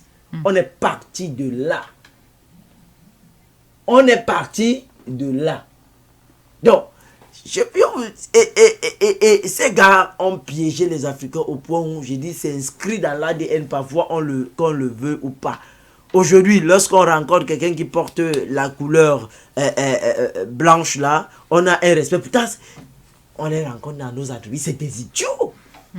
Je vous dis, tous ces gars qui sont dans les entreprises, nous parlons du concret. Allez dans les entreprises, c'est des idiots, ils n'ont rien dans la tête. Parfois, quand ils arrivent en grande pompe, on se sent intimidé, mais quand tu causes, il est complètement perdu. Oui. On met tout le monde à défi aujourd'hui, aller dans tous les grands cercles de réflexion aujourd'hui dans le monde. Tout ce qui sort de là, porter la signature d'un noir. Ça, on le sait. Le noir, il est intelligent. Le noir a toute la ressource qui permet de le faire. Ça veut dire que si on a l'intelligence, on peut développer la technologie. Je prends souvent un exemple. Je dis, prenons le système, par exemple, sur le plan économique des tontines. Les tontines que nous avons, c'est africain. Et quand vous allez en Afrique de l'Ouest, un pays comme le Togo, l'une des plus grandes banques au Togo aujourd'hui, c'est les tontines là. C'est un modèle interne. Alors, nous avons cette tontine. Pourquoi est-ce que, qui est africain, on ne peut pas développer? Regardez, personne ne peut le contester. Toutes les grandes banques sont entrées dans les tontines aujourd'hui. Toutes les grandes banques au Cameroun, c'est-à-dire ils font le système, ils font déjà les ramassages, là, on va au marché, Tukoti. Toutes les banques le font déjà, BISEC, LGC, BG, Afriland, tous ces gars-là. Bien évidemment. Ils le font déjà. Ils le font pourquoi? Parce qu'une banque camerounaise a commencé à le faire, c'était Afriland. Et ils se sont dit, mais tiens, hey, ils vont nous damer le pion. Alors, ils sont et c'est des modèles qui sont purement africains qu'on peut développer au point où le reste imite le modèle. Ne restons pas toujours... Prenons ce qui est à notre portée. Nous avons la médecine africaine traditionnelle aujourd'hui. Allez ici à Newton, à l'aéroport, les gars Bamoun qui sont là. Même si le pied est broyé comment, je parle des choses que j'ai vues. Les gars là réussi à reconnaître à partir des bambous. L'histoire là qu'on vient de travailler sur toi, à partir de 1 heure, tu sens mal sur le pied, personne ne te touche. Il a dit tout est parti du spirituel, du métaphysique. C'est des technologies qu'on peut développer aujourd'hui. La preuve, c'est que toute l'Asie aujourd'hui, qui sont par essence, je l'ai déjà dit plusieurs fois sur ce plateau, des Africains à la base, parce que c'est des Noirs à la base. Oui. Les Indiens aujourd'hui qui ont la médecine de la cinquième génération. Les Chinois, ils se sont développés sur quel modèle? Aujourd'hui, tout le monde veut imiter chinois. Tout le monde, aujourd'hui, c'est bien d'aller dans un supermarché prendre les produits manufacturés, n'est-ce pas? Pourtant, nous avons des thés purement africains. Tout ce que vous avez besoin, vous savez, c'est thé-là. Donc, je dis, les bagarres que nous ferons dans des instances diplomatiques, c'est bien beau, mais la décision part de nous. Et de nous, c'est qu'il faut commencer à la base. C'est-à-dire que pour décider qu'au Cameroun, désormais, nous allons parler telle langue, nous n'avons pas besoin de la France, nous n'avons pas besoin, je ne sais pas, vous voyez ce que je veux dire. Nous avons un projet que nous voulons construire. Et vous avez vu, les États de l'AES sont passés à une autre vitesse. Ils ont dit, plus d'enseignement de programmes importés. Nomenclature. On reste en Afrique. Ils sont très conservateurs de toute façon. Ils sont passés à autre chose, l'habillement. Regardez comment c'est beau les conseils des ministres qui se font aujourd'hui, pratiquement du moyen de chaque 2 semaines. Regardez comment ces gars arrivent, regardez cette tenue. Regardez aujourd'hui, on est en train de changer de paradigme dans l'habillement. Les vestes, ils consomment de plus en plus dans nos services. On aime cet habillement ouest africain. Regardez aujourd'hui. De plus en plus, c'est ça qu'on... Et même dans le domaine juridique, des pays comme le Ghana, le Nigeria ne sont plus dans les tenues que nous on porte encore ici. Là. Effectivement, on a opté pour le tissu. Ils sont allés plus loin. Il y a, je crois, 1 ou 2 pays qui... ça, c'est le Ghana. J'ai même la tenue des avocats. Là, c'est de ça que sont de parler. Voilà. Les toges. Le Nigeria et le Ghana. Le Nigeria et le Ghana. C'est-à-dire qu'aujourd'hui, il faut redonner... Aujourd'hui, quand vous allez dans les universités au Nigeria, par exemple, je peux parler de ce que je connais au Ghana. C'est-à-dire que universités comme Nnamdi Azikiwe, des grandes universités, vous avez complètement toute une faculté de la médecine traditionnelle. Donc, vous voyez un gars sorti avec un diplôme normal reconnu par l'État. Oui. Il a un hôpital purement. C'est vrai, nous on est en train, parce que quand vous allez à l'hôpital général aujourd'hui, il y a tout un département qui s'occupe de cette histoire-là. Nos pharmacies même commencent à introduire. Oui. Non, Les mais je dis, médicaments rentrons aux sources. Nous avons tout. Ces gars n'ont rien. Ils en ont. La France a quoi? Rien du tout. Parlons de la France. En dehors de vin rouge avec les mauvais produits. Et fromage. Et du fromage. Qu'est-ce qu'ils en ont? Ils ont le musée de Louvre. Oui, avec lui. Alors, docteur Issoussé, on revient sur notre sujet de ce matin. On parle C'est le même évidemment sujet. Le même sujet qui, ouais. C'est le même sujet. Moi, ici, c'est pas on a développé les un histoires peu, qu'ils sont allés raconter là-bas. C'est pour eux. Oui, et oui. Alors, le Libéria, on le sait, est sorti de 13 ans, on va dire, de guerre. Aujourd'hui, est-ce que vous pensez, docteur Issoussé, que dans une perspective panafricaine, comment un pays si fragile, hein, on va dire, peut-il tenir tête à des géants mondiaux pour exiger des contrats équitables, hein? De dire qu'on a tout ce qu'il faut, mais on ne veut plus du paternalisme, on veut des contrats gagnant-gagnant, étant donné la fragilité du Libéria actuellement. Moi, personnellement, je soutiens tout acte émanant de l'Afrique. Il va dans le sens d'arracher notre pleine souveraineté. On peut discuter les méthodes. Oui. On peut discuter parce qu'on ne voit pas toutes les choses de la même façon. On peut discuter sur l'opportunité de telle méthode apparaît à ce moment précis. Vous voyez un peu? Donc, c'est pour ça que je dis, ce qu'il dit est une réalité. Le Libéria n'a pas besoin, aucun État africain n'a pas besoin d'avoir des prêts, n'est-ce pas, pour se développer, encore que nous connaissons la technologie de ces prêts-là. Bien n'est-ce sûr. pas? Ça dit, c'est ça qui les permet d'avoir, n'est-ce pas? Et regardez même, excusez de faire la virgule, la conception générale que nous avons de ces prêts, nous-mêmes Africains. Quand vous prenez les rues, on a encore allé prendre le prêt, mais si on te prête de l'argent, c'est parce qu'ils savent qu'on sait que tu es crédible. Si tu vas dans une banque, on te prête l'argent, c'est parce qu'on sait que tu peux rembourser. Eux, ils sont plus endettés, ces États-là, que nous. C'est pour ça qu'eux-mêmes n'arrivent même plus à faire des prêts. Dès que nous avons vissé un peu la France, regardez ce qui se passe. Elle est en train d'aller où il ne fallait même pas aller aujourd'hui. Donc, je veux dire quoi? Nous n'avons pas besoin de vivre sous perfusion quand nous avons moyen d'avoir le produit directement, le traitement directement. Nous avons assez de richesses. Notre problème, c'est que notre sous-sol a été trahi. C'est-à-dire que ces gars ont exploré notre Afrique avant nous. Et la preuve qu'ils ont exploré, c'est qu'ils nous ont divisés et ils nous ont donné des noms parce que c'est eux qui ont dressé les premières cartes. Jusqu'aujourd'hui, par exemple, le Cameroun a signé un accord avec la Guinée équatoriale sur oui. Le gisement pétrolier. Le gisement, voilà, pétrolier notamment. Du gaz. Non, du gaz, je veux dire, pardon, pour le gaz. C'est le pétrole toujours. Oui, de toutes les façons. Non, du gaz, n'est-ce pas? Ici, entre la Guinée équatoriale et le Cameroun, quelle est l'entreprise qui est devant? C'est une entreprise de ces gens-là, vous voyez un peu, qui découvrent, c'est même pas nous. C'est eux qui découvrent. C'est eux qui ont découvert ces gisements. Ils parlent de 25 000 milliards de mètres cubes de gaz, dont pratiquement 70% au Cameroun et l'autre 18% en Guinée équatoriale. C'est eux qui disent. Qu'est-ce qui veut dire que les chiffres qu'ils donnent là sont vrais? Sont réels. Faut encore se questionner dessus. Lorsque je suis entré à l'université, ma promotion fut la première promotion des universités camerounaises qui travaillent sur les cartographies du Cameroun. Jusqu'à ma promotion, quand nous sommes arrivés à la licence, toutes les cartographies du Cameroun venaient de la France. Pourtant, nous avons l'Institut national de cartographie.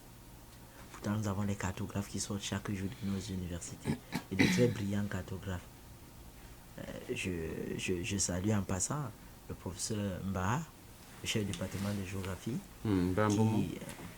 Pascal, oui. Qui a été mon enseignant de topocartographie. je vous rassure que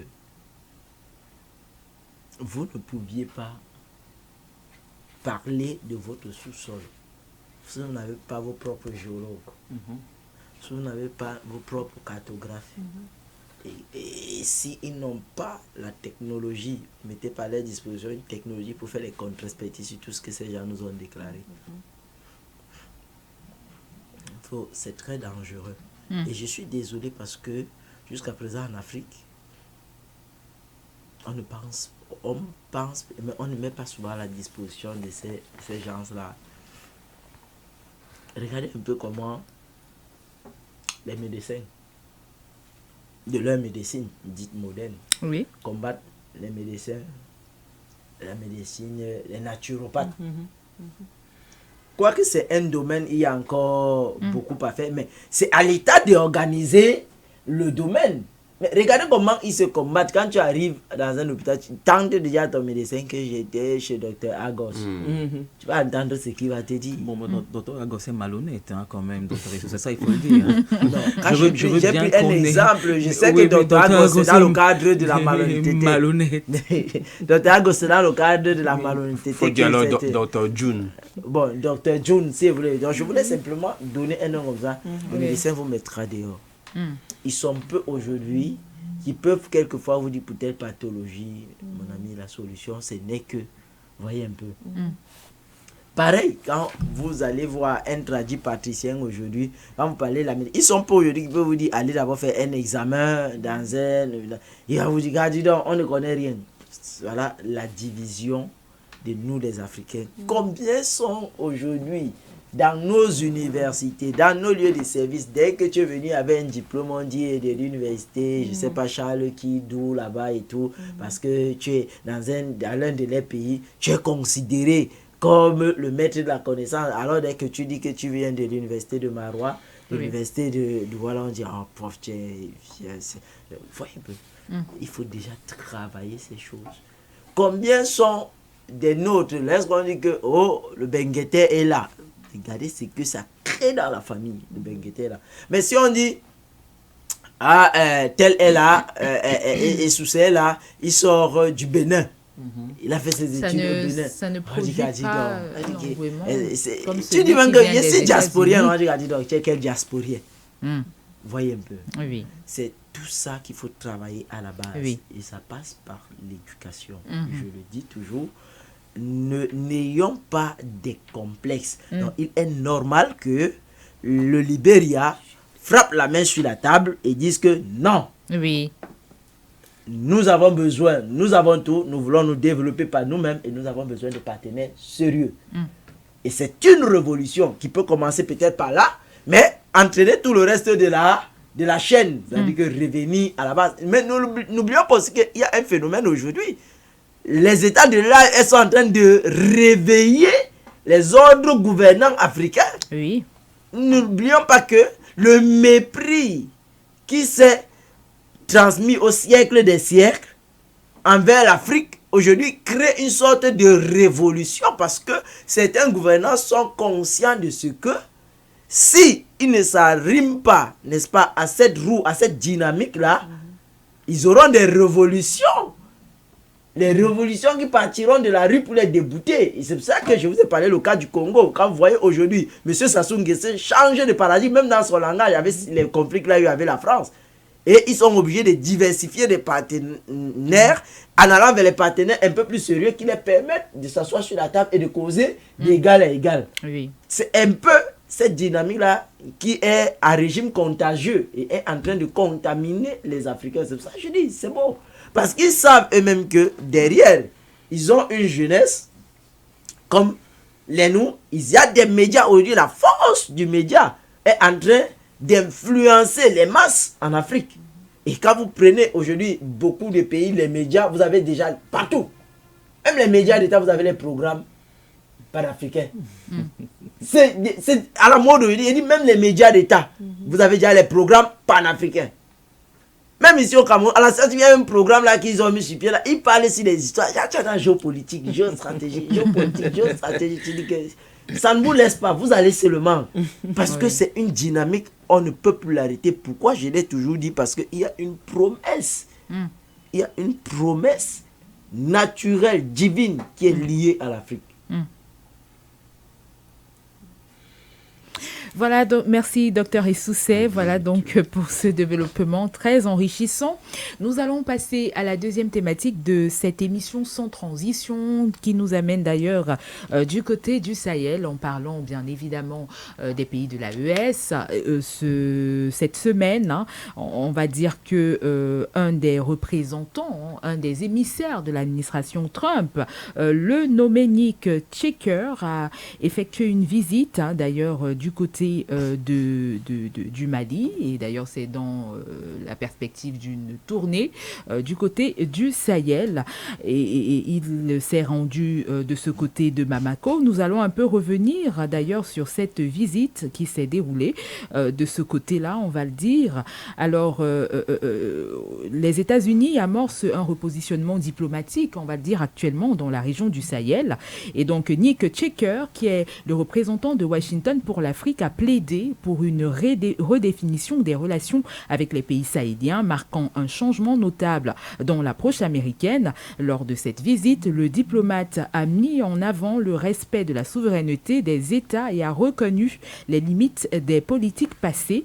Cette nouvelle orientation vise à instaurer un dialogue basé sur un partenariat équilibré sans ingérence dans les affaires internes. Du côté malien, de ce côté-là, le ministre des Affaires étrangères, Abdoulaye Diop, a accueilli favorablement cette ouverture tout en rappelant que toute coopération future devra prendre en compte la Confédération des États du Sahel regroupant le Mali, le Burkina Faso et le Niger. Ce retour américain s'explique notamment par les enjeux sécuritaires croissants dans la région et bien évidemment la progression des groupes djihadistes vers les pays du Golfe, de Guinée, et la réduction de la présence occidentale ont contribué d'ailleurs à modifier les équilibres géopolitiques. Eh bien, le retrait des forces françaises et la fermeture de certaines installations militaires américaines, notamment au Niger, ont laissé un espace que la Russie a progressivement occupé à travers le déploiement de ses partenaires sécuritaires. Eh bien, face à cette recomposition régionale, Washington semble privilégier une approche plus économique que politique. Eh bien, l'administration Trump, surtout, souhaite renforcer les échanges commerciaux avec les pays sahéliens et proposer une coopération sécuritaire ciblée notamment dans les domaines du renseignement et des technologies. Alors, docteur Essoussé, est-ce que vous croyez vraiment à cette approche de Washington qui vise à permettre aux États du Sahel de rester souverains dans les échanges de partenariat, cette reconquête des États-Unis du côté du Sahel? Qu'est-ce qu'il faut comprendre? Comment analyser cette démarche de l'administration Trump de ce côté-là, étant donné toutes les récents événements concernant Donald Trump qui a, on va le dire, à ma foi, posé la restriction des visas. On va bien remonter encore à quelques petits désaccords, à quelques conflits. Je ne vais pas appeler petits désaccords, mais je vais appeler les conflits entre les pays du Sahel et les États-Unis. Est-ce qu'il faut croire à cette nouvelle approche de l'administration Trump de ce côté-là? On peut croire et justifier. On peut ne pas croire aussi et justifier. Vous savez, on peut croire pourquoi, hein?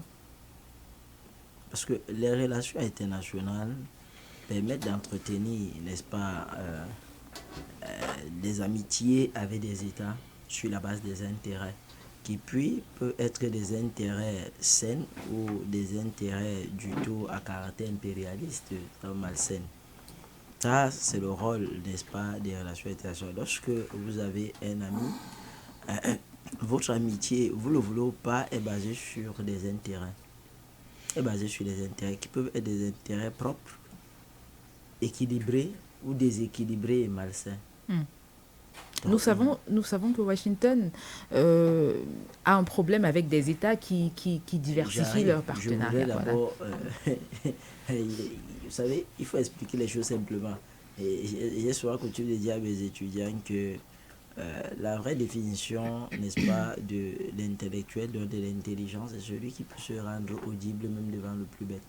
Vous savez, j'ai dit toujours, nous qui sommes ici, on n'a aucun problème de compréhension de tout ce que nous abordons. C'est même parce que nous avons compris que nous abordons ces thèmes. Mais c'est ceux qui nous écoutent parfois qui sont les problèmes. La preuve, c'est que quand vous sortez les interprétations, tu arrives à la maison, madame interprète ça, tu te demandes si c'est encore toi qui as dit ça. Tu arrives dans la rue, quelqu'un interprète parfois ce que tu as dit. Chacun interprète à sa manière. Donc, c'est pour ça que nous voulons simplifier. J'ai dit, les relations, même avec votre épouse à la maison, c'est un jeu d'intérêt. Oui. Maintenant, si on part de ce principe de la science, des relations internationales, il est normal que les États-Unis se repositionnent dans l'AES, notamment au Mali. C'est normal. C'est-à-dire que si nous avons fait fausse route hier, mais très attention, parce que ne l'oublions pas, je dis toujours, nous avons affaire à l'Afrique. L'Afrique est densément riche. Ils nous ont juste longtemps fait croire qu'on était pauvres en nous classant pauvres. Mais à partir du moment où nous sommes déjà au courant de ce que nous regorgeons, c'est cela qui ne nous laisse pas. Si nous étions pauvres, les gars ne seraient pas avec nous. C'est parce qu'ils savent que de nous, ils peuvent avoir. Et n'oubliez pas, attention, on parle du Mali. Le Mali est l'un des pays qui a des intellectuels à travers le monde. Même s'ils ont signé d'autres nationalités, attention, c'est des gars extrêmement intelligents. Plein du côté de services d'intelligence américains. Je dis que le Mali, à l'international, est dans le top 5 des pays africains. Vous avez l'Égypte, vous avez le Cameroun, vous avez le Mali. Vous allez n'importe où dans le monde, vous allez trouver, allez à la NASA. On va vous dire que 40% des gars de la NASA sont maliens. Déjà même que le Mali est le seul pays où le concours de la NASA s'est fait en Afrique. Donc, ils sont conscients de cela. Et c'est parce qu'ils sont conscients de cela que ces gars se disent, tiens, on a fait fausse route. Et regardez depuis un temps, pas seulement les États-Unis, c'est-à-dire que l'Union africaine, la CEDEAO, cherche à essuyer la voie de la repentance. L'Union africaine, je dis que non, vraiment, l'histoire là, est-ce qu'on avait bien pensé ça? Vous avez les États-Unis. Même la France aujourd'hui veut renégocier avec ces gars de l'AES. Est-ce qu'on avait bien pensé, est-ce qu'on avait mal pensé? Parce que quoi, les sanctions n'ont jamais tué quelqu'un, ça a toujours plutôt aidé. Ils ont résisté. Ça a toujours aidé. On n'a pas besoin de résister. La sanction a toujours aidé. Quand votre père vous sanctionne et vous demande de sortir de la maison, ça vous fait mal, non? Parce que vous demandez, vous allez faire comment? Un an après, votre père lui-même regrette souvent que, mais un an après, c'est vous-même qui dites que non, il avait même raison. J'ai dit, la sanction a toujours aidé. Montrez-moi un État qu'on a sanctionné, on a mis dans les embargos et qui plus tard a sombré. Aujourd'hui, on regrette pourquoi on avait mis la Corée du Nord en embargo. Et tous regrettent, juste que lui, il est dans un autre monde que la Terre. Mais tous regrettent. Et c'est parce qu'on sait qu'il est dans un autre monde que personne ne veut s'aventurer à dire que renégociation, parce qu'on sait. Ils savent déjà, ils ne veulent même pas la renégociation. Donc je vous dis, on a toujours, quand on a mis, on a passé avec le Cuba. Oui. Quand on s'est rendu compte que mais tiens, les gars, ils sont revenus, ils ont dit qu'il faut renégocier. Oui, la preuve, on a invité récemment le président Petro du côté de la Maison-Blanche avec Donald Trump. Donc, toutefois qu'on te met dans des conditions où tu dois réfléchir sur ton avenir, c'est toi, derrière toi, devant, je vous rassure que le meilleur de vous sort. Parce que le meilleur de nous est dans chacun de nous. Et nous, ça dort en nous par ces petits pomponnages, ces petits bébéismes-là. Vous connaissez l'histoire de la mère aigle, non? Vous connaissez la mère aigle? Vous connaissez le fonctionnement de l'aigle? Oui. Garde, c'est-à-dire qu'il y a des épines dans le nid, n'est-ce pas? Il y a des épines qui sont là et on met la paille, c'est un matelas doré 18 étoiles.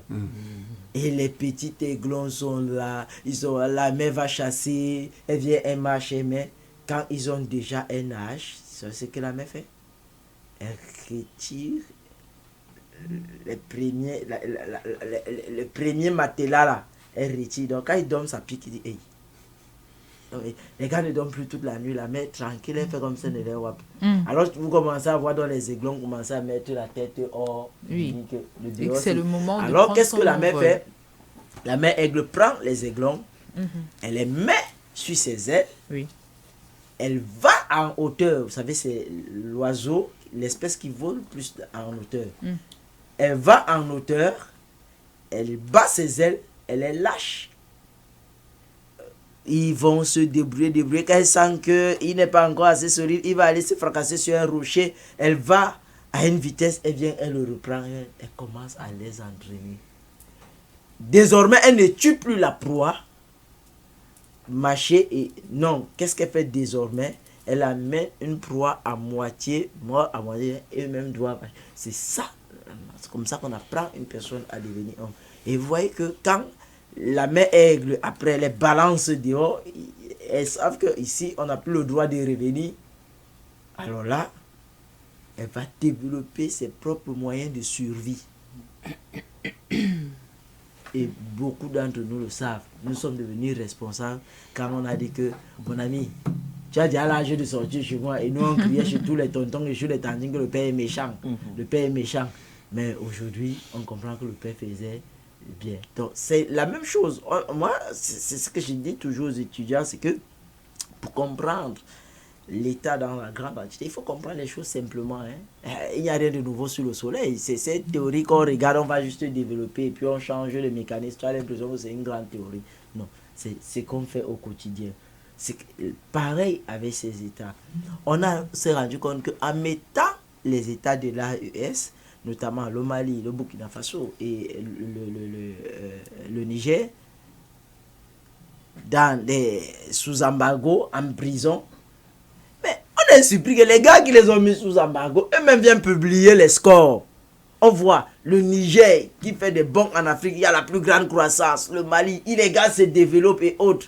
Je dis, mais tiens, le Mali que nous on avait pitié des gens là ici, on les croisait ici, on les donnait 50 ici. Parce que nous, quand tu disais que tu es malien, regarde ce qu'on a mis dans le... Quand tu disais, on disait, c'était même une injure, espèce de malien. Donc quand on disait que toi tu te dis espèce de malien, même dans nos familles, non? C'était comme ça, celui qui est bizarre au fond de la famille, on disait espèce de malien.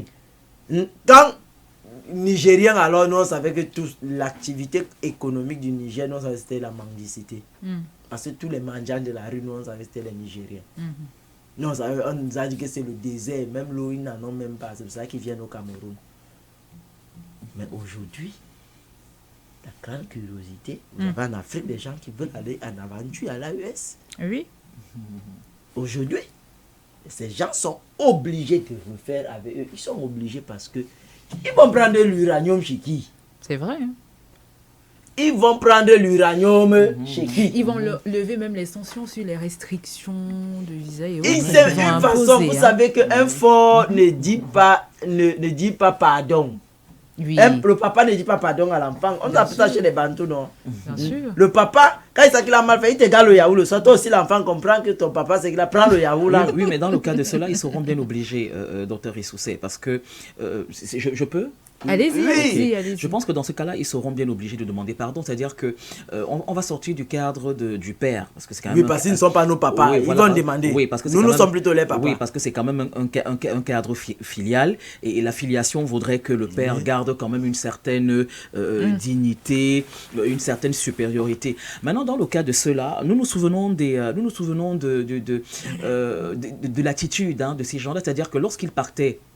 Lorsqu'ils se séparaient, lorsqu'ils rompaient toute relation diplomatique avec ces pays-là, c'était tellement condescendant, c'était méprisant, c'était avec beaucoup d'arrogance, beaucoup de gogonardisme, beaucoup de supériorité. Voilà. Et docteur Issoussé, moi je n'ai jamais été d'accord avec cette parole qui voudrait que vous tendiez la joue gauche lorsqu'on vous frappait, lorsqu'on vous donnait un camouflet sur la joue droite. J'ai jamais été d'accord pour la simple et bonne raison que le cerveau humain est bizarre, a tellement de contradictions et tellement de bizarreries et d'incongruités. C'est-à-dire que lorsque il faut faire très attention à la façon... non, il faut faire attention à ce que vous tolérez. Parce que quand vous tolérez des choses, quand vous passez les choses à quelqu'un, eh bien, vous lui apprenez comment vous traiter. Alors, moi, je bois du petit lait, littéralement, à l'annonce de l'éventuel retour des États-Unis dans le Sahel. Et aujourd'hui, donc, les Sahéliens pourront négocier ce qu'ils veulent et ce qu'ils ne veulent pas. Bon, vous évoquez ici à suffire les partenariats bilatéraux, c'est-à-dire que les conventions, les affaires. Les affaires restent les affaires. Aujourd'hui, si le Mali, par exemple, se rend compte que, bon, ok, il pourrait vendre son or aux Américains, eh bien, ils vendront leur or. Il ne s'agit plus du Mali aujourd'hui, il s'agit de l'AES. Très bien. Oui, c'est-à-dire que l'AES maintenant pourra maîtriser ce qu'il peut, ce qu'il a envie de vendre ou ce qu'il ne veut pas vendre. Bon, aujourd'hui, les États-Unis veulent revenir, ils veulent s'impliquer à nouveau dans les défis sécuritaires, ils veulent s'impliquer à nouveau aujourd'hui dans la sécurité, dans l'AES. Bon, maintenant, l'AES verra s'il a besoin de l'aide militaire, de l'aide sécuritaire des États-Unis. Mais moi, je dis, l'AES doit d'abord demander des comptes aux Américains aujourd'hui. Est-ce que ils vont respecter les partenariats? Ce ne sera plus comme les 63% que Orano récupérait alors que le Niger gardait des cacahuètes. Surtout qu'aujourd'hui, il y a la Russie et la Chine de ce côté-là. Mais qui sont en orbite. Mais oui, justement. Donc, si les États-Unis reviennent, moi, pour ma part, je ne serais pas d'accord que l'AES refasse des affaires avec ces gens-là, parce que ce sont des gens, versatiles et bipolaires. Ils sont versatiles, ils sont lunatiques, ils peuvent retourner leur veste. Et moi, aujourd'hui, Donald Trump me fait l'effet d'un farfadet. Un farfadet est un être de la mythologie française qui est c'est une sorte de mutin. C'est un elfe qui, tu sais pas trop s'il est en train de rigoler, tu sais pas trop s'il va te faire un coup fourré. Donc c'est un être indigne de confiance. On a vu l'incursion sur le Venezuela. On a vu, c'est-à-dire que le gars, il a brisé toutes les règles, toutes les conventions diplomatiques internationales. Ça ne se fait pas. Bon, maintenant, est-ce qu'ils vont respecter les règles que l'AES va leur dicter? Je parle bien des Américains. Est-ce qu'ils vont respecter? Est-ce que ce ne serait pas un moyen de faire genre, ils vont faire à bec et après ils vont nous sortir un coup fourré? Ils vont nous sortir un lapin dans le chapeau, Dr Issoussé. Avant que vous répondiez, Dr Issoussé, j'aimerais revenir un peu sur ce qu'Anterissis a dit concernant d'ailleurs les échanges qu'il y a eu avec l'émissaire américain et le Mali. Les États-Unis encouragent d'ailleurs le Mali à un retour à l'ordre constitutionnel comme c'était auparavant. Ces divergences d'ailleurs d'opinion, parce que le Mali aujourd'hui est dans une autre posture avec ses nouveaux partenaires et sa divergence d'ailleurs des partenariats bilatéraux. Et aujourd'hui, les États-Unis veulent revenir, c'est vrai, aux conditions maliennes, mais aussi à leurs conditions. Alors, revenons un peu sur tout ça. Et c'était il y aura un problème. Embrayé sur la deuxième phase. Oui. Avec un brillant développement qui ne souffre de rien. Moi, je veux juste aller dans sa continuité pour dire que la deuxième phase, parce que je vous ai dit, on peut croire, mais l'autre côté ne peut pas croire. Parce que je suis de ceux qui pensent comme elle pense. Et quand tu présentes la joue gauche, on a giflé. Il ne présente plus la droite. Joue-là. Non, il faut contextualiser. C'est dans quel contexte? Mais dans le contexte, si là, tu tentes, tu es mort. Parce que si la première gifle était à mourir, la deuxième c'est l'achèvement. Et arrivé à l'hôpital, on s'est dit ordonnance écrite. Donc, on peut dire que quand vous voyez les États-Unis aujourd'hui, c'est un pays qui ne peut jamais demander pardon. Le sorcier ne s'est jamais repenti. Ils changent juste de masque. Le prétexte de souveraineté. Quand ils viennent même, ils disent que on va... Regardez, on a fait bien de relever cela. C'est-à-dire ils ont un air de supériorité paternaliste. Ils vous disent carrément qu'ils viennent là, on veut renégocier, mais il faut changer l'ordre constitutionnel. Vous qui? Il faut revenir à ce qui était avant. Non. Eux qui? À partir du moment où on sait même déjà qui est à la accords tête et des États-Unis, Mm. elle l'a bien défini. Les gars qui sont au Carrefour Benz qui demandent même que lunatique, bipolaire, ça veut dire quoi? Ça veut dire qu'il est tu. Il est tu. Comme on dit au quartier, donc c'est quelqu'un qui il est par là dans sa tête. C'est comme ça. Donald Trump, c'est Florent qui avait dit qu'il a tourné certains films. Oui, on l'a vu dans Maman, j'ai raté l'avion. Non, lui et l'Ukrainien là ne sont pas. C'est ça qu'ils s'entendent. Vladimir Zelensky. Ils ne s'entendent pas parce qu'ils discutent la palme du meilleur comédien. Un ancien danseur. Donc, quand vous voyez Donald Trump, c'est quelqu'un qui n'est pas stable psychologiquement. Oui. Dans ses positions, aujourd'hui, il est A. Après-demain, il sera Z. Et puis, il revient sur A. Donc, les États-Unis, des États qui ont un passé, qui ont une nature là de haine, impérialiste, ne peuvent pas se repentir. Donc, mieux les gars là, ils restent où ils sont. Oui. Encore qu'ils viennent parler de sécurité. Sécurité. Non, ça risque pas. Sécurité. Donc, tout ce qui s'est passé au Sahel, ils n'ont pas vu. Ils n'ont pas pu. Ils n'ont jamais pu Même au résoudre moment ça. où ils étaient de ce côté-là, est-ce qu'ils sont venus à bout de l'insécurité? C'est pour ça qu'il dit que tout ce moment-là, ils n'ont rien fait. Avec toute la technologie Alors qu'ils ont, pourquoi ils maintenant? n'ont pas sécurisé. Oui. C'est aujourd'hui où les forces nationales, ordinaires, républicaines, réussissent à maîtriser la situation et l'endiguer au maximum, qu'ils vont venir parler des défis sécuritaires. C'est pour venir encore mettre de l'insécurité. Oui. Et moi, je suis convaincu qu'ils vont construire des bases arrières vers les frontières. Comme ça, c'est-à-dire qu'on ne va même pas réaliser à quel moment il y aura des invasions. Dès lors qu'il y aura un embrasement, par exemple, au Mali, eh bien, on va avoir un déploiement qui va se retrouver là en moins de 2. Mais puisqu'ils sont en train de pénétrer déjà, personnellement, les États-Unis sont en train de pénétrer l'Afrique de l'Ouest. N'oubliez pas, tout à l'heure, Nguyen nous a parlé de l'accord avec le Nigeria. Les soldats qui sont déjà sur place, bienvenue le Cameroun. Encore qu'on rentre toujours au fameux 24 Ça, c'est la France. décembre. Hein. C'est la France avec le Nigeria, le Kenya. Non, les c'est États-Unis. Les États-Unis avec le Nigeria. avec le Oui. Nigeria. Les États-Unis avec le Nigeria, le Kenya avec la France. Alors, oui. et vous savez que Général Tchani l'avait dit, discours du 24, 1h45 en bambara et en français, que la bête même à abattre sera le Cameroun. Et vous savez que les services français de renseignement ont nommé des chefs d'État qu'il faut assassiner. Les voilà qui arrivent au Nigeria. Le Nigeria, en moins de 30 minutes, a pu intervenir au Bénin avec les moyens les plus sophistiqués. Le Nigeria ne peut pas gérer ces terroristes. Il faut que les soldats américains soient au Nigeria. Vous avez vu le Tchad vouloir renégocier, la France vouloir renégocier avec le Tchad sur les problèmes de sécurité. Le Gabon a déjà renégocié avec les États-Unis. Oui, justement. Il y a une base en préparation américaine au Gabon. La rencontre s'est d'ailleurs passée avec Olivier. Il faut savoir lire les choses. Les prochains jours pour le Cameroun seront très difficiles. Je ne fais que le dire parce que le Cameroun est la porte d'entrée de 3 régions. La région des Grands Lacs, le golfe de Guinée, le Sahel.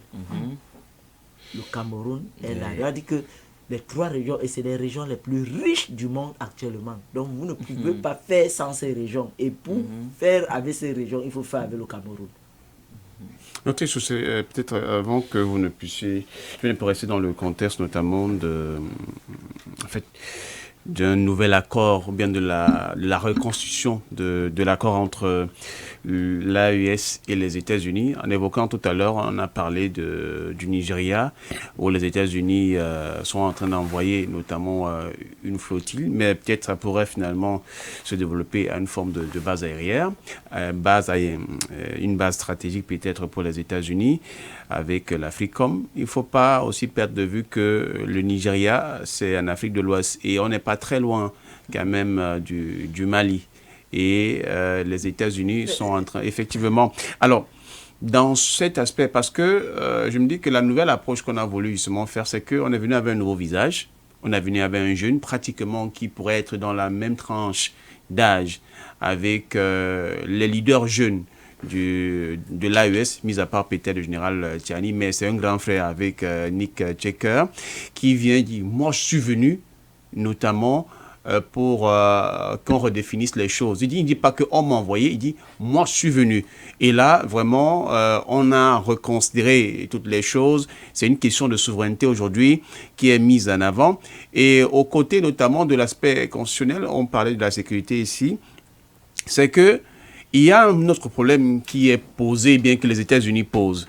C'est celui notamment de l'Afrika Korps. L'Afrika Korps, ce sont les forces russes en ce moment sur le terrain qui deal directement, parce que lorsque Wagner avait eu notamment ces problèmes, Afrika Korps est au niveau justement déjà du Sahel, et il est demandé effectivement que Afrika Korps doit céder le passage pour que Africom, qui est des États-Unis, prenne le relais. Pourtant, on sait également que Africom a eu des problèmes quelque temps bien avant avec le Burkina. Est-ce que les États-Unis, feignant de pouvoir venir avec un joli visage et un sourire, je vais dire, assez accueillant, n'ont pas directement montré leur propre faille quand ils ont touché cet aspect sécuritaire entre changer l'Afrika Korps par l'Africom et puis aussi le côté constitutionnel dont P était en train d'évoquer, où ils disent qu'ils veulent une divergence de voix. Moi, je pense qu'à l'état actuel des États du Sahel, ils n'ont même pas besoin de montrer.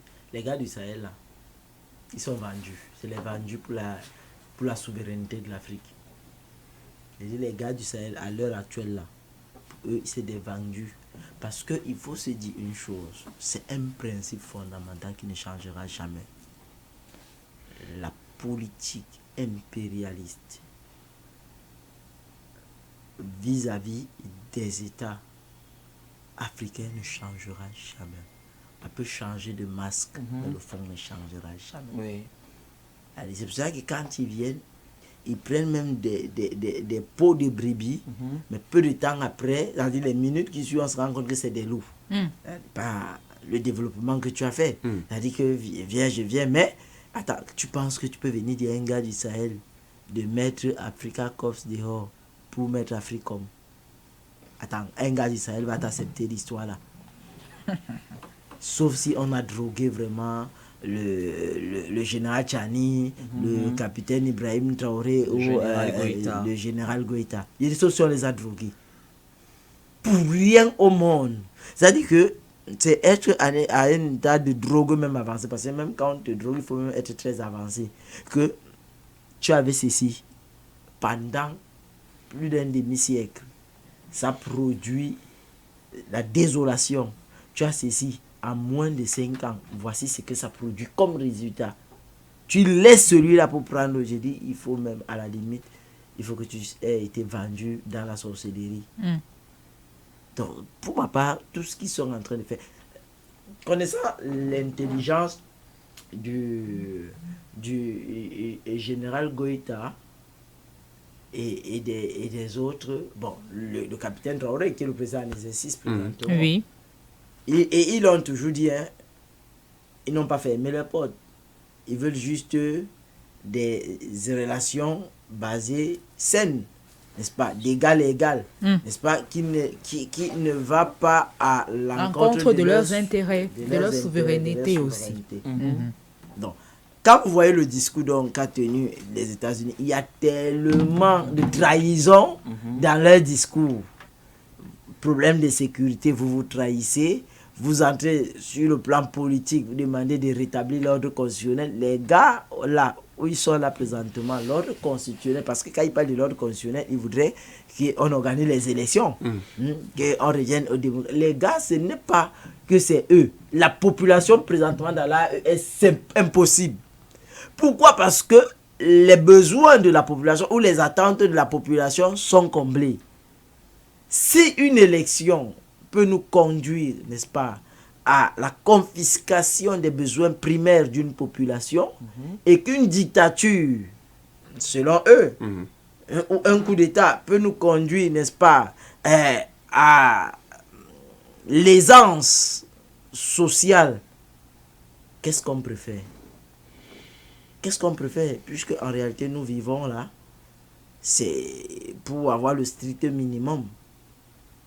Donc, ça, c'est un raisonnement qui est assez logique pour ma part. On n'a même pas besoin de grandes théories pour le comprendre. Ce qui est sûr, tu as bien fait de le dire, mais nous connaissons déjà tous les modus operandi. Ça, nous connaissons déjà la façon d'opérer. On prend un jeune, on va prendre tel, un temps, ils vont commencer à envoyer même les prêtres, les pasteurs, les missionnaires, tout ça. On sait comment ils fonctionnent, non? Ils vont commencer à envoyer, qui vont entrer dans la diplomatie. Quand ça ne va pas marcher, ils vont revenir avec les menaces. Parce que comme ça, ils soufflent le chaud et le froid. Le chaud et le froid. Ils vont revenir avec les menaces. Quand vous allez d'ici, ils vont dire que non, vraiment, on connaît déjà ce mode-là. C'est inscrit dans les parchemins. C'est là, nous-mêmes, on a accès à ça aujourd'hui. On lit comment il fonctionne avec l'Afrique. Mais juste que cette Afrique, un jour, l'Afrique a fini par avoir des patriotes. L'Afrique a fini par avoir des nationalistes. L'Afrique a retrouvé le sang de ses pères qui a été égaré dans la nature. Réussi. Et c'est ça le problème aujourd'hui. C'est-à-dire nous vivons, même dans notre pays, tout ce qui se passe là, ces guerres que nous voyons là, au plus haut sommet de l'État. Un jour, quelqu'un viendra. Cet enfant qui a lu Oumyobe, qui a lu Moumié, qui a lu Osenda Afana, qui a lu, et qui va s'identifier à ceux-là, il viendra dire non. Oui. Ça, c'est-à-dire que prenez ça naturellement.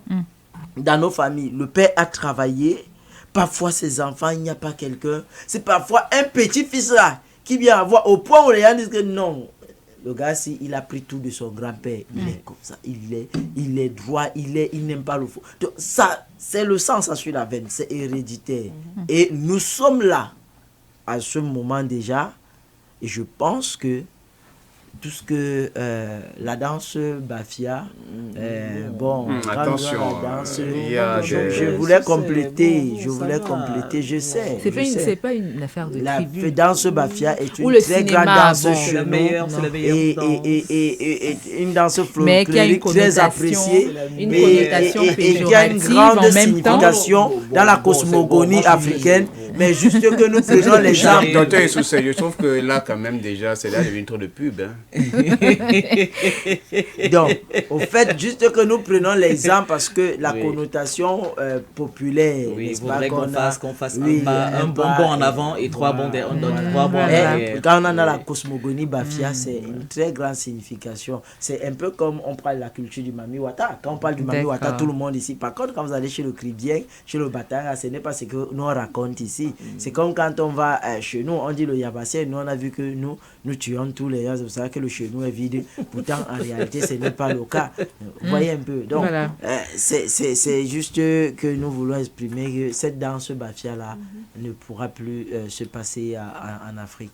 Voilà, pour conclure, docteur Issoussé, bien si l'AES, jamais, on suppose que si l'AES accepte ce partenariat avec Trump, quel serait selon vous l'impact que cela pourrait avoir avec les relations entre ces pays voisins?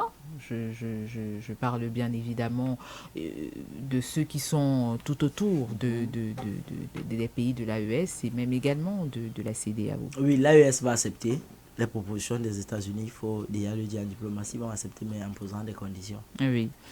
Et les États-Unis ne vont pas valider ces conditions. Conséquence, l'AES ne va pas accepter.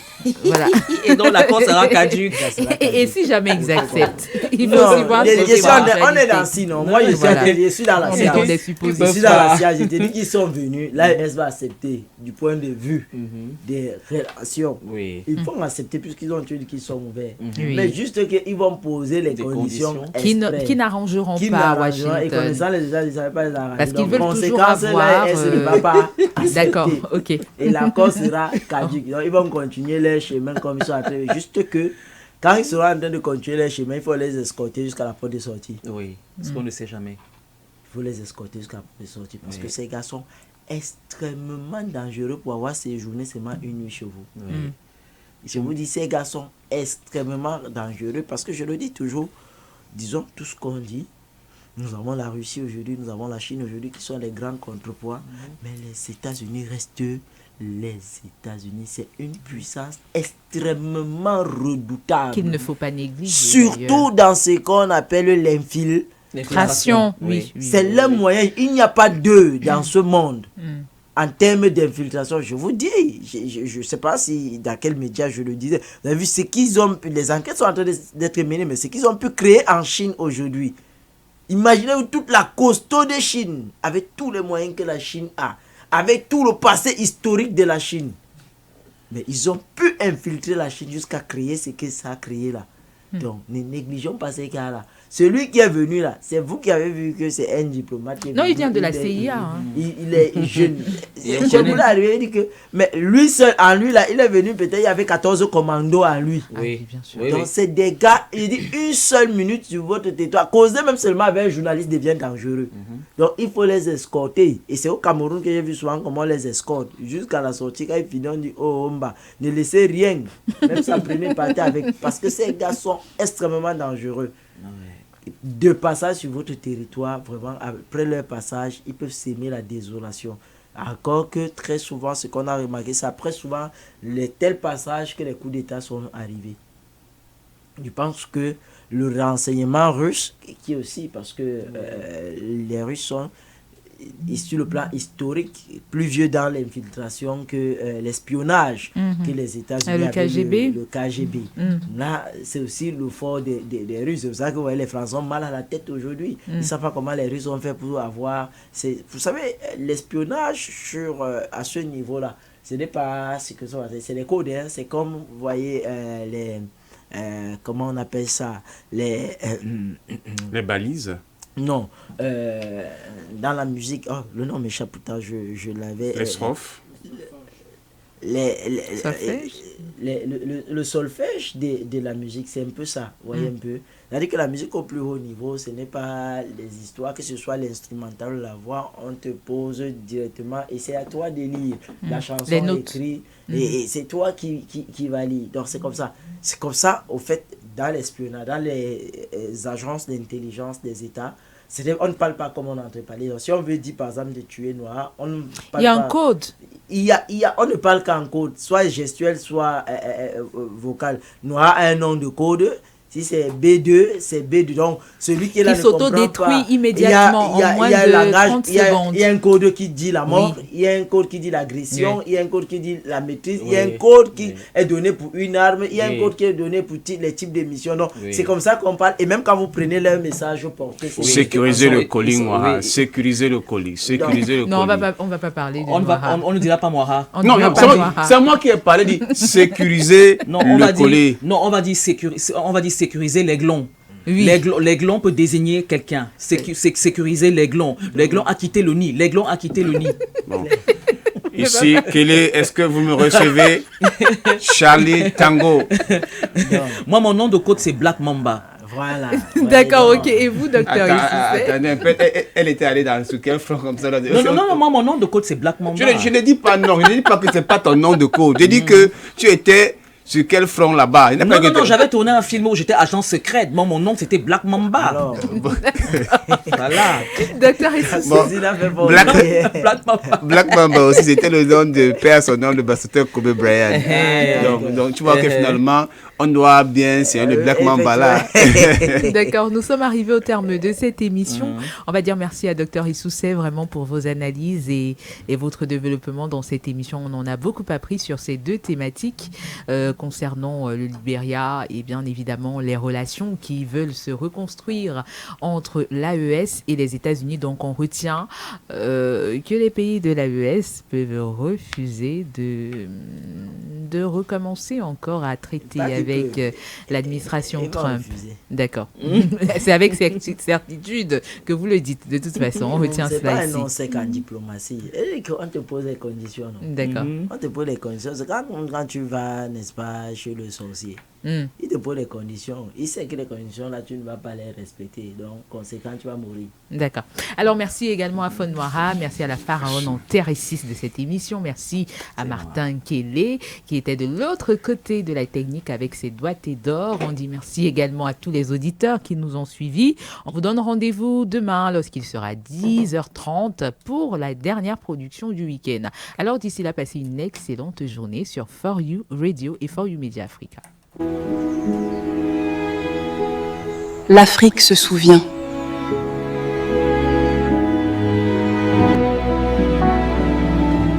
L'Afrique se souvient. Elle célèbre ses talents. Elle honore ses héros. Leader, jeunesse, diaspora. Un même continent. Une même vision. For You Media Africa. Excellence africaine 2026. Aujourd'hui, pour comprendre l'Afrique et le monde, il faut une information fiable. Sur For You Media Africa, nous avons une information vraie et fiable. J'écoute For You Media Africa pour rester informé en temps réel. Toute l'actualité africaine, dans ma main, à tout moment. For You Media Africa me donne une information crédible, instantanément. Pour la meilleure information, En Afrique et dans le monde, nous choisissons For You Media Africa, l'information africaine et mondiale, en temps réel.